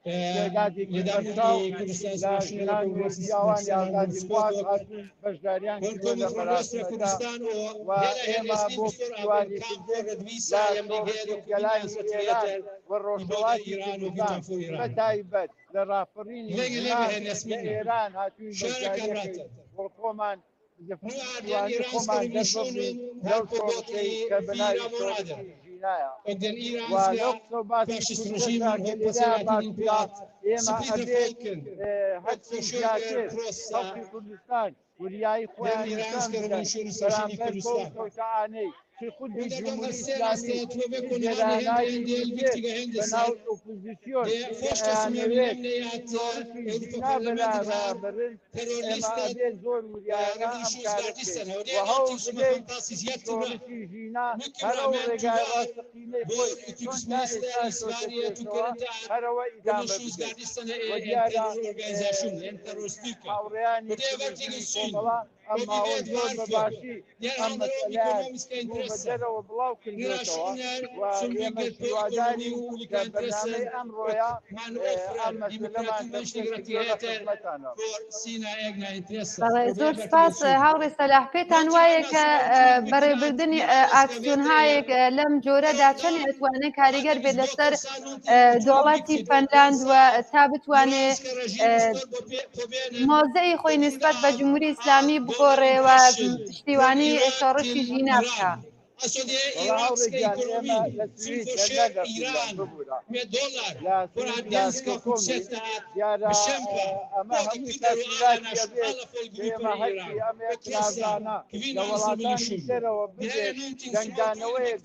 و ئێمە بتوانین ئەم دەنگەی خۆشمان بە وڵاتانی دەریشەوە ڕاگەیەنین کە بڵێ ئەبێ پشتیوانیکەن لە شۆڕشی ژیان ئازادی و هەرچی شۆماکانی ئێران و سەفارەتەکانیان دابخرێت و ئیسلامی هەرچی زیاتر و زیاتر مزدەوی بێتەوە و ئەمانە دیارە ئەم ئێترازانە جەنگانەوەشی دەبێت بۆیە بێت پشتیوانیەکی گەورەی شۆڕشی ژینا لەناوەوە. زۆر سپاس ببورن هاوڕێ سەلاح کە وتم وڵاتی سوێد دیارەکە بەر لێەوە لەگەڵ هاوڕێیانمان بووین لە فەنلاند بۆیە زۆر سپاس بۆ قسە و باسەکەتان و بۆ بەشداریتان دەستان خۆش بێ و ماندوو نەبێت. سپاس بۆ ئێوەش هەر سەرکەوتوو بن سڵاو و ڕێزمەیە بۆ هەموو لایەک. بەڵێ بینەرانی خۆشەویست ئەوەی کە بینن بەڕێچوونی ئاکسیۆنێکی ناڕزایەتیە دژ بە کۆماری ئیسلامی کە بە بانگەوازی کۆمیتەی دەرەوەی وڵاتی حیزبی کۆمۆنیستی ئیران و هەروە چەندایانێکی ترە ئێمە چەند وڵاتمان بینی ئێستا لەگەڵ هاوڕێیانمانین لە شاری ئستۆکهۆڵم لە وڵاتی سوئێد لەگەڵ هاوڕێمان کامرانی دەباغیان. هاوڕێ کامران ئەگەر ئەو کاتەوە باش من ئێستا دیسان کرد لە بەشداربووانی ئەم مەراسمەم دەگەڵە کاگەمیری خۆشەویست لە کۆمیتێ پێشاکی سوئێد کە یەکێک لە بەڕێوەبەرانی ئەم میتینگە ئەوڕۆژە و پێم خۆشە ئەویش قسە باسێک حتمەن پێکرد بە بینەرانی ئێوە بکە. چەند لەرزەگەی ئیجازە بێت. نا اختیارت هەیە فەرموو.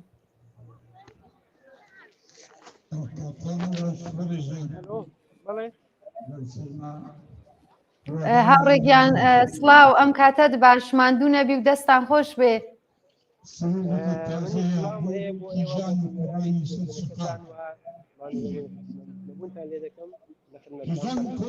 تۆ زێدەنگت کردە ئەگەر ئەکری کەمی بەستە قسە بکەی زۆر سپاس دەکەم.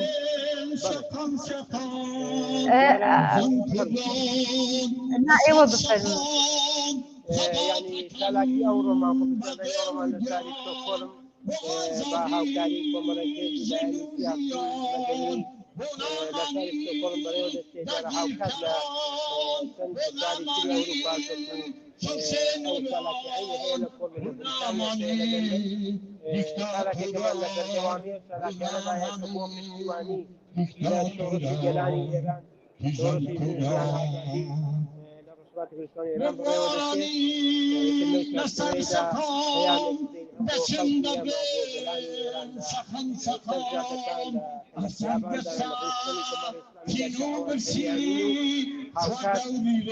پەیامێکە بۆ کۆماری ئێرانیش کە پەیوانەدێت کە دەتوانێت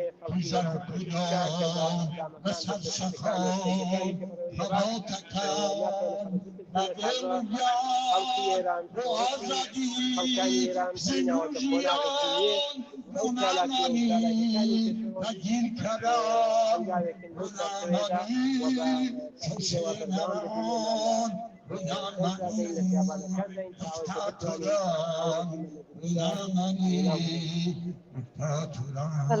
زۆر سپاس بەداخەوە دەنگەکەتان زۆر کەس بوو بەداخەوە بەڵام زۆر سپاس دەکەم بۆ قسە و باسەکەت و دەستان خۆش پێ و ماندوو نەبن.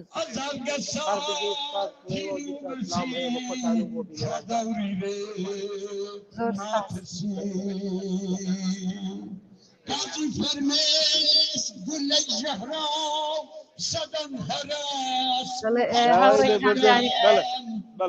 ئەگەر ئەکرێ بۆتان لە سنەکە بۆمان بگرنەوەی کە ئەو سرودەیەش دێت و لە خەڵکەکە زۆر سپاس دەکەیت.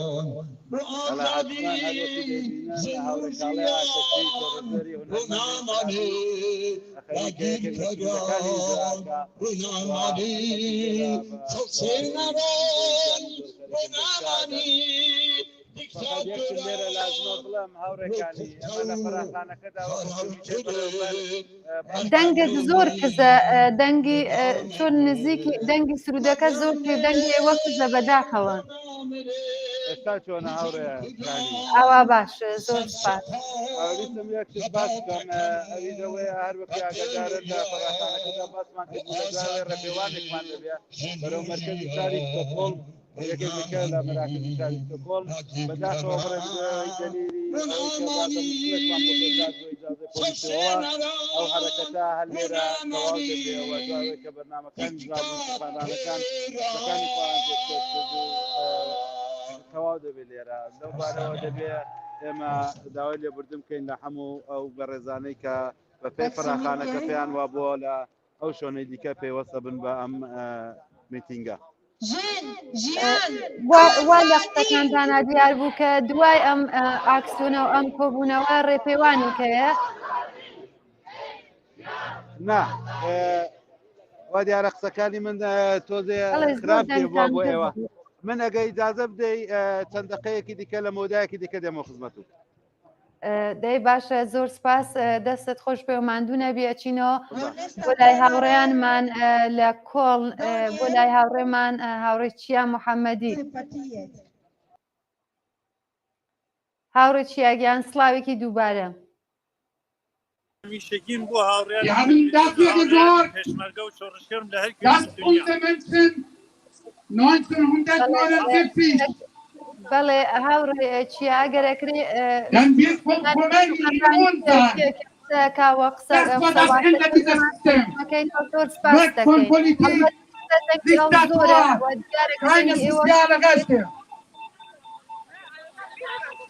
Unser Volk haben nach dem Zerfall von Sowjetunion ihren Weg gefunden. Mit Frühling, arabischer Frühling.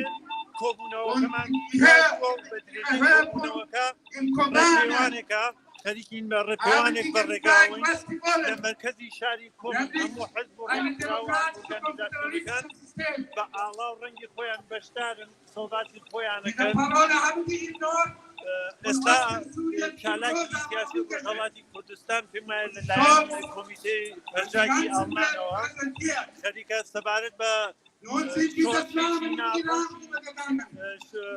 شۆڕشکێڕان ڕۆژی زیندانیان ڕۆژی چالاکوانانێکە لە ناو ئەگیرێن و چۆنیەتی پشتیوانی خەباتکارانی سیاسی دەرەوەی وڵات لە شۆڕشی ژینا لە کوردستان و ئێران دەریگات خۆباتەکە ئەوەیە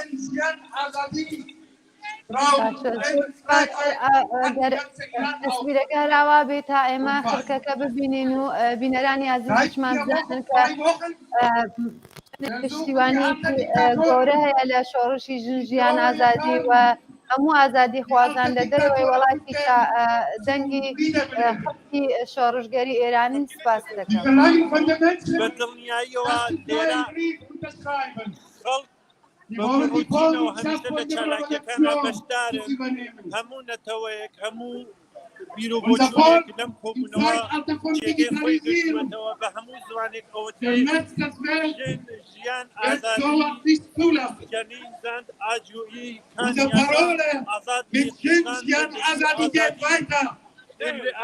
unser Vertreter werden demokratisch und demokratische Parteien, Frauenbewegung, Jugendliche und andere Demokratiebewegungen bestimmt, demokratisch, selbstverständlich. Wir,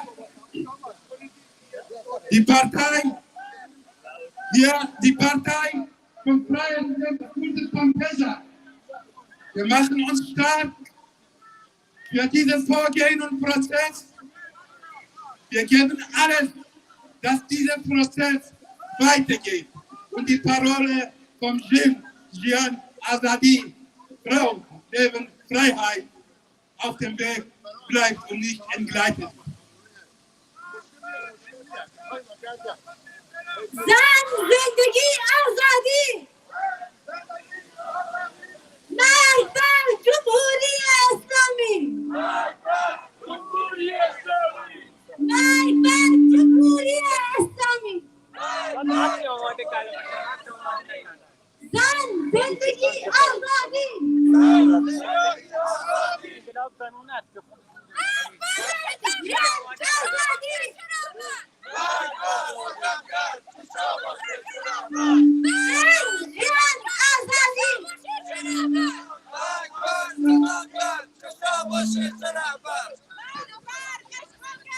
زن زندگی آزادی زندگی آزادی نه سلطنت نه رهبری دموکراسی برابری نه سلطنت نه رهبری دموکراسی برابری نه سلطنت نه رهبری دموکراسی برابری نه سلطنت نه رهبری دموکراسی برابری ژیان آزادی ژیان آزادی کردستان کردستان کوردستانی پاکستان کردستان کردستان کردستان کردستان کوردستانی پاکستان کردستان کردستان کوردستان زندگی آزادی زندگی آزادی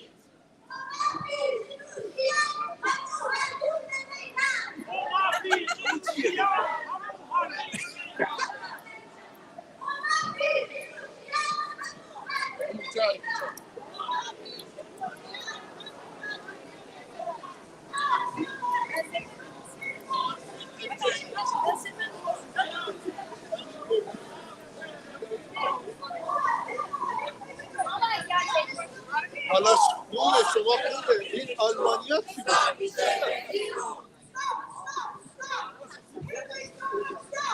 Stop! Stop! Stop!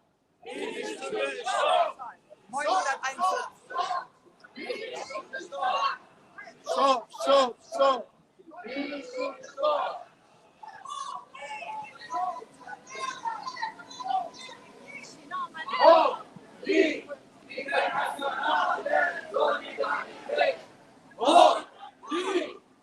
بەڵێ هاوڕێ چیاگیان دیارەکەم ڕێپێوانە بەردەوامە ئەگەر ئیجازە بێ بڕمینۆ لای هاوڕێیانمان لە ستۆکۆڵم و سوێد دووبارە دینەوە بۆ لاتان زۆر لە خزمەتانە دەم هاوڕێیان بەردەوام بن زۆر سپاس بەڵێ چینۆ لای هاوڕێمان هاوڕێ کامرانی دەباغیان هاوڕێ کامرانگیان سڵاوێکی دووبارە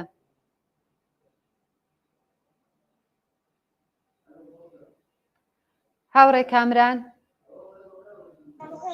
هاوڕێیەکانی ئەو کاتەوە باش دەنگم باشە ئێستا بەڵێ دەنگتان باش ئەگەر ئەکری لەسەر بەڕێوچوونی ئاکسیۆنەکە بۆمان قسە بکەی کێ سۆخەنڕان بووەوە ئەحزابی چەپ چەندێ بەشداریان کردووە ئەحزابی چەپی سوێد لەم ئاکسیۆنەدا مەمنونتە بم بەڵێ هاوڕێکانی هەروەکو پێشتر ئەرزم کردی حەزبی چەپی سوێد خۆی بەشداری کردووە و هەمچنین سازمانهای دیکە کە ئێستا ناوەکانیان بەداخەوە لە حافزەدا نیە نوێنەران هەیە و شرکەتیان کردووە تا ئێستا بەرنامەکە ئاوە چێتە پێشە کۆمەڵا سخەنڕان بووە هاوڕێ کاروان لە کەنەکەوە سخەنڕان بۆ مامۆستا کاروان کە ئێستا دەبینن لەلایەن ئامادەیە بۆ قسەکردن دوای ئەوە دانیێل لە حزبی چەپی سوێدەوە ئەلئان هەر ئێستا هاوڕێ ئامینەی کاکە باوە خەریکی قسەکردنە و سخەنڕانی خۆی خەریکە دەکا ئەگە ئیجازە بدەن من میکرۆفۆنەکە و گوشەکە دەم بۆ مامۆستا کاروان لە کەنەکەوە و کە هەروەتر یەکێک لە هاوڕێیانی بەڕێوەبەری ئەم میتینگە بوو زۆر سپاس مەمنونتە بین som kan räkna matematik eller har lärt sig om demokrati. هاوڕێ کاروانگیان سڵاو ئەم کاتت باشماندوو نەبی زۆر سپاس ئەو کاتی خۆشتان باش زۆر سپاس بۆم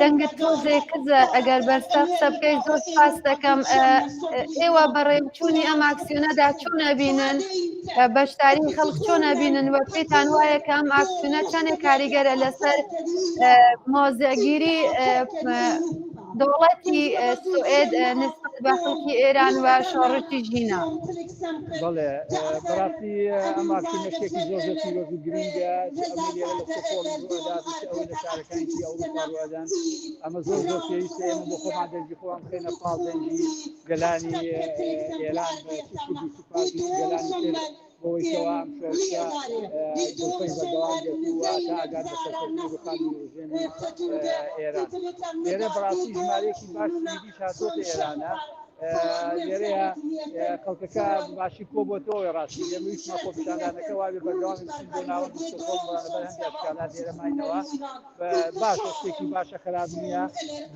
کەسێک هاتووە لێرانە ئێمە کاوانەوە بۆ خەڵکێکی زیاتر بێ وەڵامیتر لەبەرەن تۆیەک بێت ژمارەیەکی ئاوا هاتە وەڵامیستیان شۆ پێمان خراپ نیە لەبەرەوەی خۆپیشاندانەکان تقریبا هەموو کۆتایی هەفتەیەک لێرانە بەڕێواشێت بۆیە ئێمە پێمان باشە و بەریوای ئەوەیەوە بەردەوام بین لەم ساڵەتیانەیە بۆ پشتگیریکردن وە ببین بە دەنگی گەلانی ئێران لە دەرەوەی وڵات بۆیەوە وەکوپەنایەک لەو شۆڕشی زیان ئازادی بەردەوام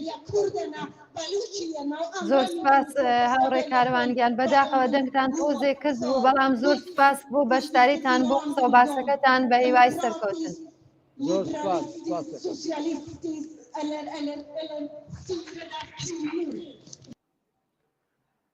بەڵێ بینەرانی خۆشەویست لەگەڵ هاوڕێیانمانی لە ستۆکهۆڵمی سوئێد لە ئاکسیۆنێکدا کە بە بانگەوازی کۆمیتەی دەرەوەی وڵاتی حیزبی کۆمۆنیستی ئێران وەروە چەند لایەنی تر ئەم بانگەوازە دادراوە لە چەند وڵاتی ئوروپاییدا ئێستا لە ستۆکهۆڵمین بۆ ڕۆماڵکردنی ڕاستەوخۆی ئەم ئاکسیۆنەدا هاوڕێ کامران ئەگەر مەجال هەیە ئەکری بۆتان ئاوا لە خەڵکەکەزانی بەشداری کردووەوە بیان بینی زۆر سپاس دەکەم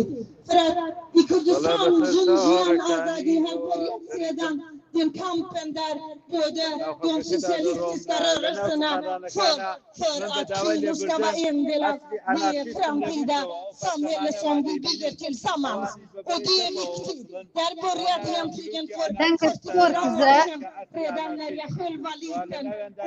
Den socialistiska rörelsen kom att vara bland folket. Men det har börjat att هاوڕێ کامران دەنگەکەت زۆر کەسە ئێمە نازانین چێژی بەداخەوە زۆر بەداخەوە بەرحاڵ من داوای لێبوردنەکەم بەهۆی ئیمکاناتەوە ئەو وەزەیە من ئێستا دەدەین من باشترە تەوزیحێکی کۆلە بدەم بەڵێ ئێستا باشترە بەڵێ هاوڕێکانی من لە بیرم چووکە لە تاڵارەکان یا لە سوپەڕانەکانە ناوی ئەسری ئانارشیست یا بلوکی ئانارشیست برم کەوانی بە بەرەی چەپەوە خۆیان وەسڵ دەزانن ئەوانی زۆ مەراسمەدا هەبوون تالاران هەبوو یاسفەڕانیان هەبوو و فعالانە بەشداریان کردەوە ئەم بەرچەمە ڕەسانێکەوە لەوێ دەیبینن ترتیبێکن لە خەڵکانێک لە ئێرانەوە و خەڵکانێک لە وڵاتی سوێدەوە. من ئەگە ئیجازە بدەن پێم خۆشە کە بینەران چەند قسەباتێکی ببیستن لە هاوڕێ سعدی ئەحمەدی و کە لێرە ڕاوەستاوە یەکێک لە هاوڕێانی زۆر فعالی ئەمەیە لە میتیگەکانمانە. زۆر خۆشحاڵە بین دەست خۆش بێ بە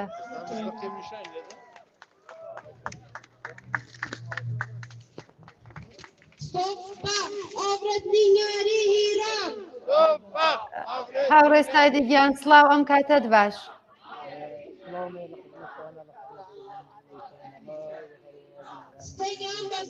هاوڕێ سعدی بەداخەوە ئێمە دەنگی ئێوەمان نییە دەنگت زۆر کزە ئەگەر ئەکرێ کەمێ دوور کەفرە لە سێنەکە با ئێمە بتوانین دەنگی ئێوەمان دەنگی ئێوە باشتر ببیسین.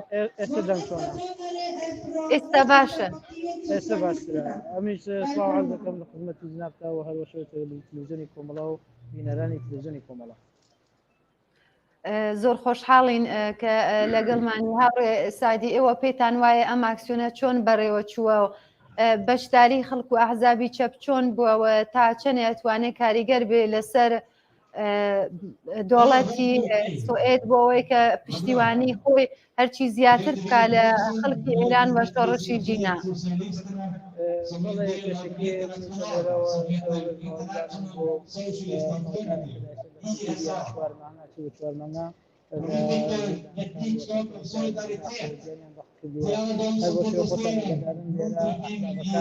هەروەشێوە بە ئەودەنگی یەکتراتن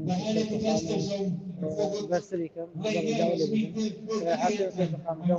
ئەگەر هاوڕێ سعدی زۆر ببەخشن ئەفوکە نەگەر کەمێتر نزیکی دووربینەکە بیتەوە چۆن دەنگتان کزە با باشتر قسە باشەکانمان خاڵی ئێستا داوانکە چۆنە ئێستا باشترە سپاس زۆر باشە هەر بۆ شێوکە باشتر لێرێتە دیارە بە ئەوای زادیۆمانە تاثیری هەیە لە هەوراکان بەڵام بەهۆی ئەوەی چۆکە خەڵکێک ئەحزابەکان لێرەوە هەڵگەری ئازادی خواز و فرێنینگەرێک ئازادی خواز لێرە پشتیوانیان خۆیان لە ڕۆژە دەبڕیە لە پشتیوانی لەسەر خەڵکی ئێران لە پێشەقامەکانی ئێران و حتا ئەوجیخۆیسە لە پێشەقامەکانی ئێرانە ڕێپێوان دێن لە ئوروپای ڕێپێوانە هەمیشە بەردەوام بێت و پشتیوانی خۆمان لەو خەڵکە دەرەبێت.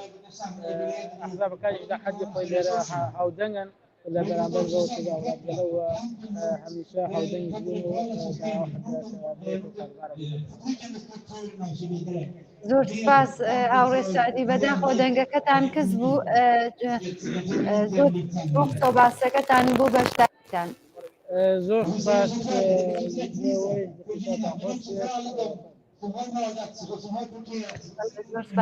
بینەرانی خۆشەویست هەروەک دەبینن چەندین ئاکسیۆن لە شارە جۆرە جۆرەکانی ئەوروپا لە چەند شار بەڕێوە چووە ئێمڕۆ بە بانگەوازی کۆمیتەی دەرەوەی وڵاتی حیزبی کۆمونیستی ئێران وەروە چەند لایەنێکی تر کە ئێمە لەگەڵ هاوڕێیانمان بووین لە یوتیوبوری سوئێد هێلسینکی فەنلاند و ئێستا لە ستۆکهۆڵمی سوئێد. ئەگەڕینەوە بۆ لای هاوڕێیانمان لە کۆڵنی ئالمان بەڵام بەر لەوە ئێوە چەند کلیپێک ببینین ناوبڕێک ببینین بینەوە بۆ لاتان.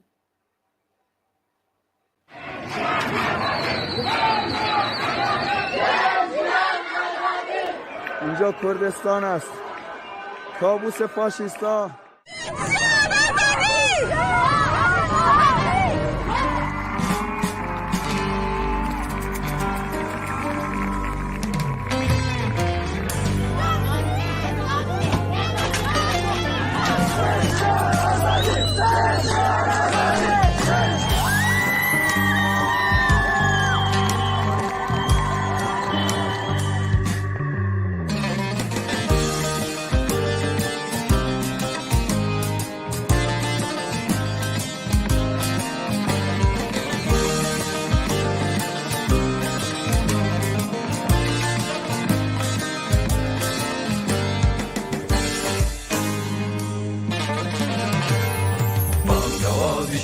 شێکە ئەی هەموو جیهان ڕێگە خۆشکەر بۆ خەباتی ئازادی ئینسان بانگەوازی شۆڕشێکە ئەی هەموو جیهان ڕێگە خۆشکەر بۆ خەباتی ئازادی ئینسان شۆڕشێکە بە پێشەنگی ژنانی نیشتمان بامسۆگەر بێ سەربەستی حورمەتی ژیان شۆڕشێکە بە پێشەنگی ژنانی نیشتمان بامسۆگەر بێ سەربەستی حورمەتی ژیان بامسۆگەر بێ سەربەستی حورمەتی ژیان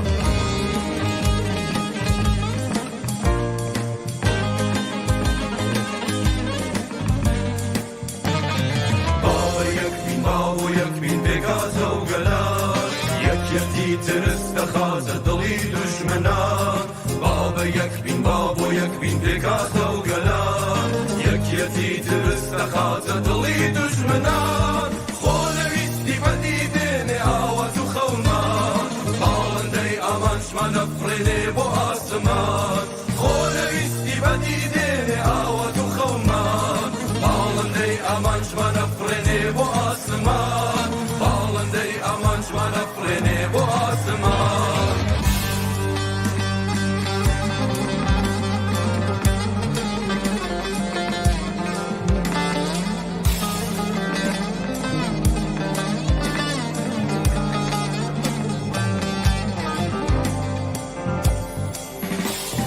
باوەری یەکسانی هەموو چین و توێژەکان پەیامی ئاشتی گەلان بۆ دایکی نیشتمان باوەری یەکسانی هەموو چین و توێژەکان پەیامی ئاشتی گەلان بۆ دایکی نیشتمان بۆ یەکشتمان یەک دەنگین و پڕ بە گەرومان چون ژیان ئازادی بۆتە وێردی سەر زمان بۆ یەکشتمان یەک دەنگین و پڕ بە گەرومان چون ژیان ئازادی بۆتە وێردی سەر زمان چون ژیان ئازادی بۆتە ڕەمزی بەرخودان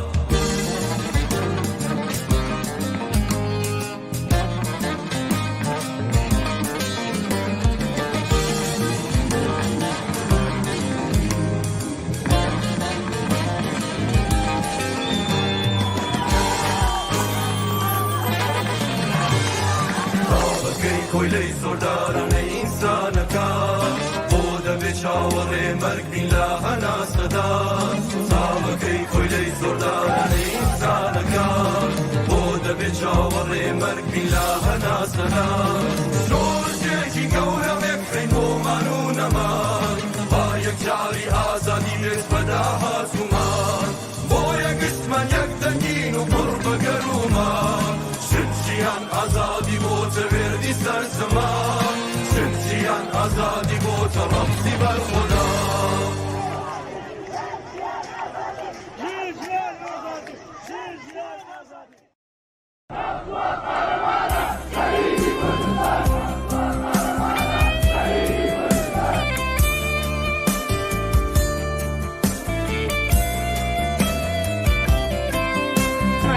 شهید نمره شهید نمره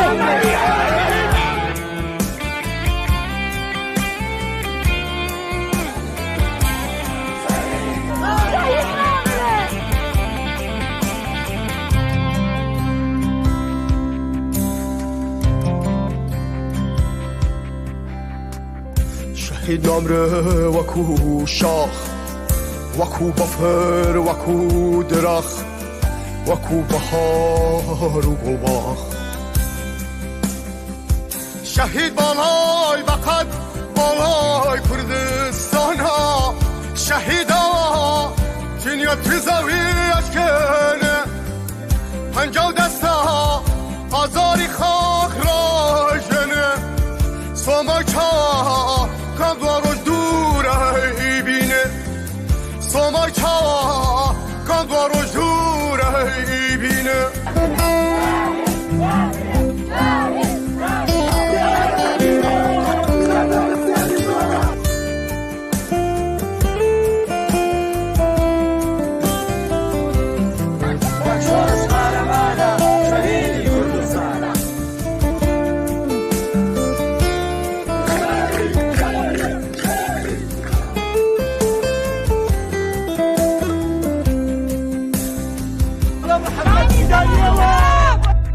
شهید بالای بەقەد بالای کوردستانە دڵی ئازادی و بەیداخی اللوت كي حلوستي إنسانا شهيد نمره وكو شاه وكو بفر وكو درخت وكو بهار و گلباغ شهید بالای بقد بالای کردستانا شهیدا دنیا تزاویت کنه پنجاه دستا آزاری خاک را کنه سوماچا کندوارو دوره ای بینه سوماچا کندوارو دوره ای بینه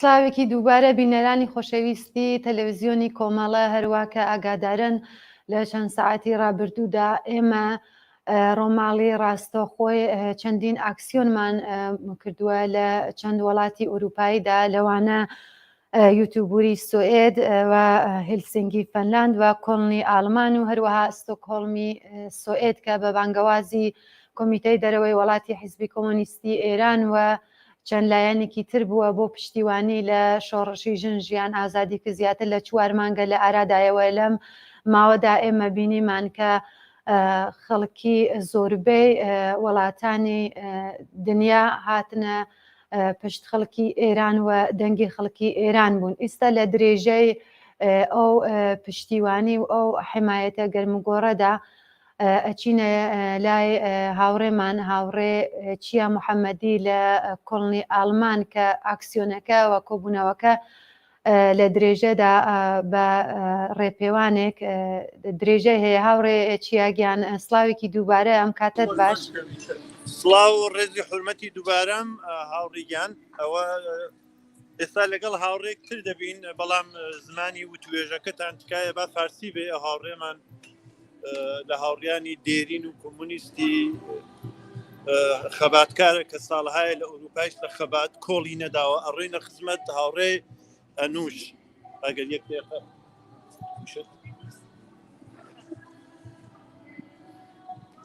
خودت با کاتت تنظیم کن تو جلو نیا این فاصله رو حفظ کن یواش جلو. بله رفیق انوش سلام، حال شما خوب هستین؟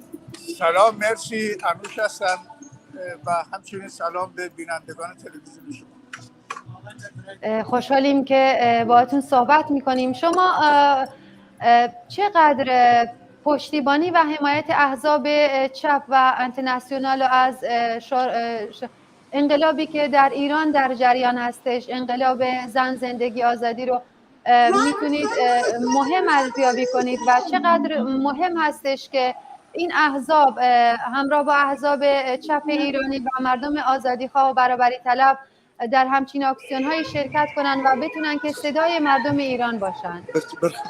بله، ما در سازماندهی این تظاهرات بسیاری از سازمان‌های چپ دموکرات و همچنین سازمان‌های زنان و انقلاب وسطا ولا برو مصاحبه برو در این برگزاری تظاهرات و راهپیمایی شرکت مستقیم داشتن و همینطوری که تبلیغات بسیار زیادی ما در تلویزیون، رادیو و اینترنت انجام دادیم، بسیاری از آلمانی‌ها و کرنی‌های شهر کرنیا که این خبر شنیدن پیوستن و استقبال بسیار بزرگی از این راهپیمایی و از خواسته مردم ایران برای سرنگونی رژیم اسلامی ایران، رژیم زنستیز جنایتکار جمهوری اسلامی در این تظاهرات شرکت کردن و هنوز هم شرکت دارن و ما الان در خیابان که خیابان‌های شهر کن در حال راهپیمایی هستیم. تمام وقت سعی ما بر این است که به زبان آلمانی برای مردم شهر کن توضیح بدیم آنچه که در ایران داره میگذره، جنایت‌های رژیم جمهوری اسلامی ایران در مورد زنان ایران، در مورد آزادی‌خواهان ایران، در مورد کشته و جنایاتی که رژیم جمهوری اسلامی در این 40 سال هست در ایران انجام میدن. و تا الان ما موفق بودیم افکار عمومی آلمان بر احزاب حاکم و احزاب آلمانی فشار میارن. از احزاب خودشون خواهان این هستن که سفارت‌های جمهوری اسلامی رو در آلمان ببندن و اینا رو به عنوان تروریست ارزیابی کنن. سپاه پاسداران در رژیم جمهوری اسلامی رو تا حالا بسیار موفق بودیم و افکار عمومی چه در تلویزیون چه در رادیو خواهان بستن سفارت‌های جمهوری اسلامی و شناختن سپاه پاسداران به عنوان یک نیروی تروریستی هستن. و الان آلمان سیاستمداران آلمان در این موقعیت قرار گرفتن بر اثر این خواست مردم که اونها هم خواهان شناختن سپاه پاسداران به عنوان نیروی تروریستی شدن و موفق بودیم تا الان. اما دولت فرانسه بنا به گروگانی که در ایران دارند مجبور شدن که سکوت بکنن، ولی باز افکار عمومی ادامه داره. تظاهرات بسیار زیادی برقرار شده و خواهد شد و شنیدم اتوبوس چندین اتوبوس گرفته که دوباره برن در بلژیک راهپیمایی بزرگی داشته باشن در مقابل مرکز اروپا و اعتراض بکنن که حالا مرکز اروپا در این زمینه فعال نبود. بله بسیار سپاسگزارم. فکر میکنید که تا چه حد افکار عمومی میتونه این فشار رو بیشتر کنه بر دولت آلمان، هرچند که دولت آلمان تا الان موضع‌گیری‌های خوبی داشته نسبت به این انقلاب در ایران، اما در شناختن سپاه پاسداران به عنوان نیروی تروریستی چقدر میتونه این فشار رو مضاعف کنه برگزاری همچین آکسیون‌هایی؟ بسیار نقش فعالی داره، نقش بسیار بزرگی داره، چون این سیاستمدارهای آلمان، احزاب آلمان خواهان این هستن که در پارلمان انتخاب بشن. یعنی بسیاری از ایرانیان که در شهر کن در آلمان هستن اینا حق رأی دارن و انتخاب میکنن و اینا مایلن احزاب سیاسی که رأی ایرانی داشته باشن. در نتیجه بینشون رقابت بسیار شدیدی هستش که رأی ایرانیان رو به دست بیارن. در این نتیجه با همدیگه رقابت میکنن برای اینکه از همدیگه سبقت بگیرن در محکوم کردن جنایت‌های رژیم جمهوری اسلامی و سفارت و سپاه پاسداران به عنوان مرکز جاسوسی و نیروی جاسوسی در اروپا. تا حالا بسیار موفق بوده و این فعالیت عموم ایرانی‌ها فرق نمی‌کنه از چه گروه و چه حزبی باشد. تاکنون بسیار موفقیت آمیز بوده. در هنوز هم که ادامه داره در این تظاهرات بسیار بزرگ که من الان چند وقت اینجا ایستادم نمیشه تای این صف رو دید، نمیشه آغاز این صف رو دید. من حساب نکردم چقدر، ولی توده بسیار بزرگی هستن. بی سابقه بوده در شهر کل این همه ایرانی بیان در خیابان و یک صدا خواهان بسته شدن سفارت جمهوری اسلامی، شناخته شدن سپاه پاسداران به عنوان نیروی تروریستی و همچنین مرفوع کردن جمهوری و از همه مهمتر پشتیبانی و حمایت از مبارزات مردم ایران، از مبارزات زنان ایران، از مبارزات مردم کردستان، مردم بلوچستان، مردم آذربایجان. سراسر ایران همبستگی خودشون رو اعلام میکنن. در تمامی شعارهایی که امروز مطرح میشه این همبستگی رو دید و هوا هم بسیار سرده، ولی با وجود این همونجوری که خودتون می‌بینید تظاهرات ادامه داره و هنوز ما به وسط تظاهرات نرسیدیم تو این هوای بسیار سرد. گوش میکنم بله، خیلی از اینکه وقتتون رو برای تلویزیون ما گذاشتین و در این گفتگو شرکت کردین ازتون سپاسگزاریم. خسته نباشید. شما همچنین بشید. امید پیروزی ما پیروز خواهیم شد. مرسی. تا بعد. بەڵێ بینەرانی خۆشەویست هاوڕێکی یاگیان زۆر سپاس بۆ زەحمەتێک لە کێشات زۆر سپاس دەکەین مەجای بەرنامەکەمان خەریکە تەواوە بێ بوویە ئەچینە لای هاوڕێیانمان لە ئۆسلۆ لە وڵاتی نۆروێژ سپاس دەکەین هاوڕێکی یاگیان بۆ هەموو زەحمەتەکانت سپاس و ڕێزی حرمەت بۆ خۆت و بۆ سەرجەم هەواڵانی سنگەر ئاواتم سەرکەوتنتانە بژی شۆڕشی ژن ژیان ئازادی دەستان خۆش پێ و ماندوو نەبن بە هیوای سەرکەوتن بەڵێ ئەچینە لای هاوڕێمان هاوڕێ بێهروزی ناسری ئەندامی کۆمیتەی ناوەندی کۆمەڵە لە شاری ئۆسلۆ لە وڵاتی نۆروێژ هاوڕێ بێهروزی سڵاو ئەم کاتەت باش کاتێک باشەوەکانی ماندوو نەبن ئەم داوای لێ بەرزم دەکەم بە دلیلی ئێستا رفیقمان لە حاڵی قسەکردندایە فعلا قسە نەکەم جا دوای دێشکالی نەبێت زۆر سپاس دەکەم ئەگەر ئەمە نزیکتر بکریت و ئێمە بتوانین هەم جەماعەتەکە ببینین ئەم سخەنرانەکە زۆر سپاس دەکەم و تەسویرێکی درە ئەو کەسانەکە بەشداریان کردووە لە ماڵەکە زۆر باش وا دەکەین تجربه تاریخی نشان داده در صورت نقض حقوق انسانی و اولیه مردم ملل تحت ستم جدایی و استقرار طلبی به خاص و نیروی اولیه و اصلی جامعه تبدیل خواهد شد. تحقق کامل برنامه کامله برای حاکمیت توده‌ای در کردستان ضامن ماندن مردم کردستان در چارچوب کشور ایران است. در جهان امروز نمیتوان به شیوه‌های سرکوب و انکار حقوق مردم در دراز مدت در قدرت ماند. مردم کردستان تا رسیدن به تمامی حقوق انسانی خود به مبارزه دوش به دوش زنان، کارگران، جوانان و همه مردم همسرنوشت خود در سراسر ایران ادامه خواهند داد. پیروزی و تحقق آرزوها و خواستهای مردم کردستان در این مسیر اجتناب ناپذیر است. زنده باد آزادی، زنده باد برابری، زنده باد حکومت شورایی. مرگ بر جمهوری اسلامی، مرگ بر جمهوری اسلامی. زنده باشید.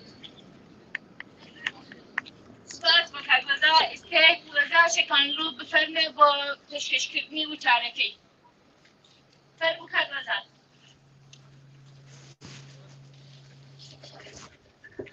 ممنون رضا فتحی. الان نوبت رضا شرکانلوه که سخنرانی خودش رو به فارسی براتون بگه.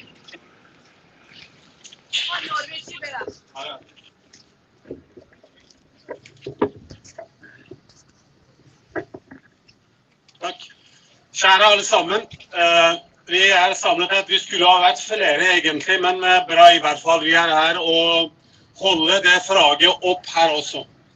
Vi er her for å være støtte for de folka som har tatt på gatene i de siste 4-5 månedene nå. Åpenbart har gått til verk mot iranske regimet. هاوڕێ بێروزیان ئەگەر ئەکرێ پێمان کە تەرجمەیکەنەوە کە folk har tatt på gatene med livet som innsats. Med kvinner og barn og ungdom på spissen har tatt på gatene. Og åpenbart sier at زۆر باشە داوای لێ بردن دەکەم det betyr veldig mye. لە ئێستاوە بە Irans historie og selvfølgelig Midtøstens historie kommer til å bli skrevet før og etter hva foregår. Før og etter Gina sin تاریخی ئێران و منتەقە لە هەتا پێش شەڕشی ژیناوە دەنووسێتەوە. var nesten 50 år før for mange. Men nå til og med vestlige medier, alle innrømmer det. Riktig nok, det er en kvinnelig moderne revolusjon foregår i Iran. شۆڕشی ژینە تاوجگایە بۆ کە ئێستا ڕسانەهای وڵاتانی غەربی ئیقرار بۆەوە دەکەن کە ئەو شۆڕشە لەگەڵ ئینقلابی فەڕەنسا مقایسە دەکەنەوە.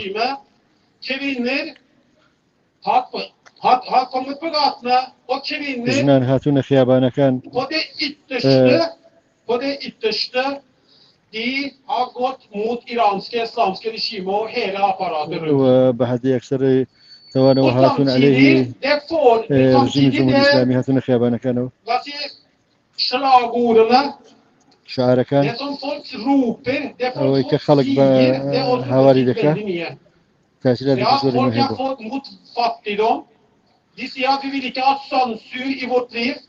خلق لفقر في زور دا كجيان دا كان عليه فقر شعار دادن دلان إما سانسور من ناوي daglig. Alle disse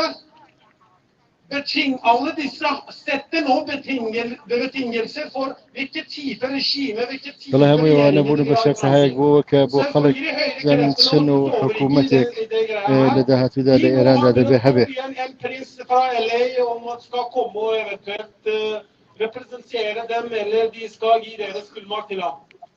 Helt greit. Men vi må ikke glemme de folka som har tatt på gatene hva de vil. De vil det er klart. دلا هر كسك دتواني بوخوي لنزل حق وحكيتي مبارزة برساسي خاص بستكاني كوي بلا من دبي خلقي كلا خيابانا كان لو شرش ده لبير من نسيتوا God del av revolusjonsgardene for å beholde orden i samfunnet i mål. Vi vil ikke ha politiske flyktninger i det landet. دلا ما Vi vil ikke ha بحث سواي فصلنا لك كدلا وانا Vi vil ikke ha fattigdom. أوان ما ناوي Vi إما vil فقر ha ما ناوي sammen like muligheter. إما هم إمكانات في برابر ما ندوي I Saedan eller i Sanandaj تواوي خلق لك إمكانات وستاندرد زندگی برخوردار بن for å bli valgt, for å velge i det samfunnet. لتحصيل ده لانتخابات ده De لهم høyrekreftene, de mot det systemet, det vil vi ikke أو glemme. خلقي لخيابانا كان Det ikke عليه som أو at vi er سيستمان naive, vi vil ikke ha en, la oss si, samlet front mot iranske regimet. Det samlede frontet er allerede dannet. Folk i Iran roper for at Sanandaj til Teheran, for at Zahedan til Teheran, overall i Iran. أو جماعتك frontlinjen, شركة den samlede تكون frontet er مجالي der. برنامج الشركة روبا كوتايدد وما بلى بتواني كجماعتي بس بوجد ما أكسيون دا بلى جماعتي رازك من لدورة والنشاين جدا أوانا بو أوكا لسفرانا كشان نزيقهم بلام بجربواني أكسوني أورو بالنسبة أكسوني كان دي كمك محدود ترى هواش دور ساردة بلام تعدادك تقريبا سندين 10 نفري وكوبون أولي بلام هاو كاني وقت ما تسندها من دتوان مثلا هموي أو أكسيون تحت كوشش قرار دم ياويك زمان في محدود من هي شنو داخل كم تلدد يا زمان ما معه يزور باشا من رفيقك ديالهم كصوباس الشركة الكاكاو توزيع بدا باشترا كمن تمركز المسار الشركة باشا فدنا أنا كإما بتواني دنجي أو عزيز زور باشا رزاجان من دقل هوري رزاي فتحي قصشي كرد وسرتاوى رزاجان براك تنو يدور كوينو لسرتاوى موافقنا وملسرتاي قصكاني كارزاوى فيلم برداري بكم چونشي گزارشي ألمان بلاو دبوه ئێستا ئەوە دەگەڵ کارزین من 1-2% لە ڕزا دەکەم کە زۆر کورت و مختصر هاوڕێ ڕزاجان سلااو لێ بێ ماندوو نەبی ئەوە پەخشی مستەقیمی تەلەڤیزیۆنی کۆمەڵەیە ئەو ئاکسیۆنە دەتوانم پرسم کە فراخواندەکانی چێ بوون چێ فراخواندەوە ڕێز سڵامانێ بۆ بینەرانی تەلەڤیزیۆنی کۆمەڵە دەستخۆشی لێوەش دەکەم بۆ خواش دەکەم ئەم ئاکسیۆنە لەلایەن داوای لێبوردن دەکەم هاوڕەکانی دەنجی هاوڕێ ڕزاتان بەدەست دەکە بەڵام کەمێک کزە ئەگەر بەرزتر قسەکە سپاسیەکەین دەلە کەمێک کزە ئەوە بدەم بە تۆ زۆر باشە بە ئەو گوشەی بدەم بەوی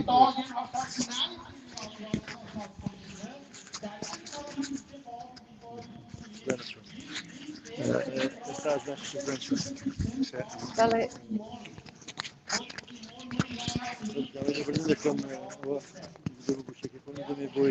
دەنجی بگات لێ ئێستا هەر بەدەستناگیرە هاوڕێیان دەنگی منتانەیە هاوڕێ ڕزاگیان سڵاو هیوادارم سڵاو خاڵین کە دبینین و قسەکەین لەگەڵتا.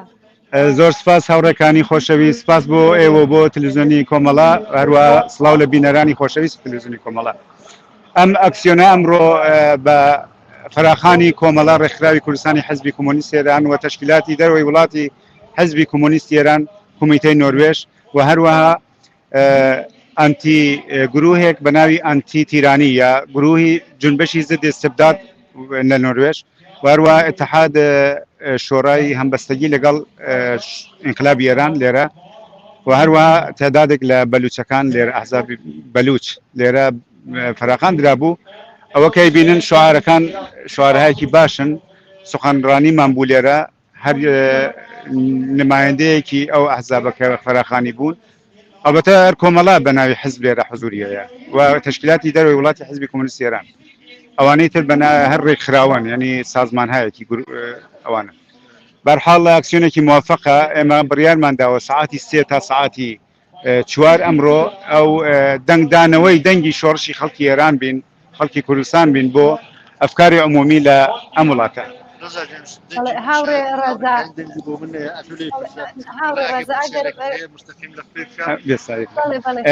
هاوڕێکانی فەرموو. هاوڕێ ڕەزا بەشداری ئەحزابی چەپ لە نۆروێژە لەناو ئەم ئاکسیۆنە لە شاری ئۆسلۆ چۆن بوو؟ ئەحزابی چەپ بە ئام بەشداریەکانیان باشە، بەڵام متاسفانە تێدادێک لە ئەحزابی چەپ حاضر نین بەشداری ئاکسیۆنەکان بین، بەشداری ئاکسیۆنەکان بن. ئەوەیە کە تەنیا چەپێک تەنیا حزبێکی چەپ کە لێرە واقعان دڵسۆزانە لە هەرچی ئاکسیۆنە لە 5 مانگ بەلەوە و پێشتریش بەشدار بووە، تەنیا تشکیلاتی دەرەوەی وڵاتی حزبی کۆمۆنیستی ئێران و سازمانی کوردستانی حزبی کۆمۆنیستی ئێران کۆمەڵەیە. ڕفێقەکانی کۆمۆنیزمی کارگەری حزبی کۆمۆنیستی کارگەریش بەشدارن بە تێدادێکی کەمتر، بەڵام متاسفانە ئەحزابی تر حضوریان نییە. هۆکارەکەی چییە؟ هەڵەگەڕێتەوە بۆچی بۆ بەشداری ناکەنەوە؟ ئەگەر بەشداری بکەن ئەتوانن کە دۆڵەتی سوئێد زیاتر هان بن بۆ ئەوەی نۆروێژ ببوورە ڕادیکاڵتر بکە نسبەت بە شۆڕشی ژینە. ئێمە لە نۆروێژ دەژین هاوڕێیەکانی شبایی فەرمووت سوئێد. علەتەکەی ئەگەڕێتەوە بۆ اختلافاتێک کە ئەحزابی چەپ لەناو خۆیانە خۆت ساختە دروستیان کردە. بۆ نمونە ئێمە ئەحزابی تریشمان هەیە، من حاضر نیم پێم خۆش نییە ناویان بەرم، حەزمە کەرەوانش ببوایەتن. ئەگە قەرارە دفاع لە حەقی هەر ئینسانێت ئامانج و ئەهدافی ئەحزابی چەپ بێ بۆ حضوریانە. ئەوە تا خەڵک لێرە سەرمای قبول کردە هەموو شتێک هەموو ئیمکاناتێک نا زەبروزەنگێ بەسەر تۆیە ئەبێ بیت لێرە بەشدار بیت و سابتی کەی تەنها قسە نییە، تەنها شعار نییە، ئەبێ لە عەمەڵ نیشانی بیت کە لەگەڵ مبارزینی خەڵکی ناوخۆ تۆ هەماهەنگ و هاودەنگیت. بەڵێ زۆر سپاس بۆ بەشداریت و بۆ هەموو زەحمەتەکانت هاوڕێ ڕەزاگیان. خۆش دەکەم هاوڕەکانی، ئەگە پرسیارێک تریشتان هەیە لە خزمەتانەوە من لە خزمەت وەرخەستەوەم گوشەکەدام بە کاکبێت. نامەکەمان کە ڕوو بە تەواوبوونە بۆیە ئەبێ ببەخشن. ناخواش دەکەم، سپاس بۆیەوە و سپاس بۆەوەی ئێوە ئەو ئەکسیۆنەتان تاتی پوششی خۆتان قەراردا و بە بینەرانی کۆمەڵە تیوی نیشانیەدەن. دەستان خۆش بسپاس بۆ زەحمەتەکانتان بە هیوای سەرکەوت. ڕۆژێکی شاد بۆ ئێوەش سەرچاوم. بەڵێ هاوڕێ بێهروزگیان، ئێمە چەند دقەیەکمان ماوە، ئەگەر خۆت قسە باسێکی خاست هەیە یاگەرەکت بێت تەسویرێکی خاص ببینین چەند دقەیە مەجالمان هەیە. سپاس دەکەم.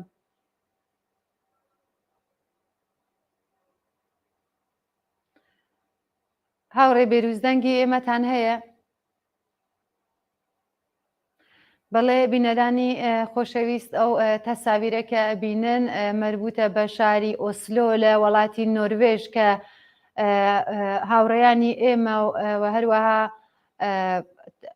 ئەحزابی چەپ و کۆمۆنیست و ئینسانهایەکی ئازادی خواز لە شاری ئۆسلۆ لە وڵاتی نۆروێژ هاتنە سەردەرەوە ئەم ئاکسیۆنیانەیە بۆ پشتگیری و حمایەت لە شۆڕشی ژینە بەڕێوە بردووەوە خەریکە بەڕێوە چێ ئەم تەساویرە مربوط بە شاری ئۆسلۆیە. ئەم بانگەوازە لەلایەن کۆمەڵە ڕێکخراوی کوردستانی حزبی کۆمۆنیستی ئێران و هەروەها کۆمیتەی دەرەوەی وڵاتی حیزبی کۆمونیستی ئێران و چەند لایەنێتر بوو کە بۆ پشتیوانی لە شۆڕشی ژینا و ژنجیان ئازادی و هەروەها دەنگێکی ئەو خەڵکە بن کە لەسەر شەقامن و هەر ئێستا لە زیندانەکانن و بۆ ڕێزگرتن لە یادی هەموو ئەو ئازیزانە کە لەم شۆڕشەدا لەسەر شەقامەکان بە تەقەی ڕاستەوخۆی هێزەکانی سەرکوتگەری ڕژیم گیانیان لە دەستاوەیە لە زیندانەکانە لە ژێر ئەشکەنجە و ئازار گیانیان لە دەستاوە. خۆتانەزانن کە لە ماوەی 4 مانگی ڕابردوودا خەڵکی ئازادی خواز، ئەحزابی چەپ و هەموو هاوڕێیانی ئێمە لە دەرەوەی وڵات پشتیوانێکی گەرموگۆڕیان کردووە ئەوەی لە توانیانە بووە بۆ شۆڕشی ژینا و بۆ خەڵکی ئازادی خوازی ئێران کردیانەوە و هیوادارم کە بەردەوام بن و شاهدی سەرنگونی کۆماری ئیسلامی بین و بۆنیادنانی حکوومەتێک بە دوور لە هەر زۆڵم و ستەم و ئازارێکدا. زۆر سپاس لەوەی کە لەگەڵ ئێمەدا بوون تا دیدارێکی تر و بەرنامەیەکی تر ماڵاوە.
ببینم ژینی ڕێزگار ئای لاچن خەڵی زاڵم دێبنم دیمێنی شادی ئەی وای ستەم عەورەتێ بەرێ بۆ لە ژن و ژیان و ئازادی ئای لاچن خەڵی زاڵم دێبنم دیمێنی شادی ئەی وای ستەم عەورەتێ بەرێ بۆ لە ژن و ژیان و ئازادی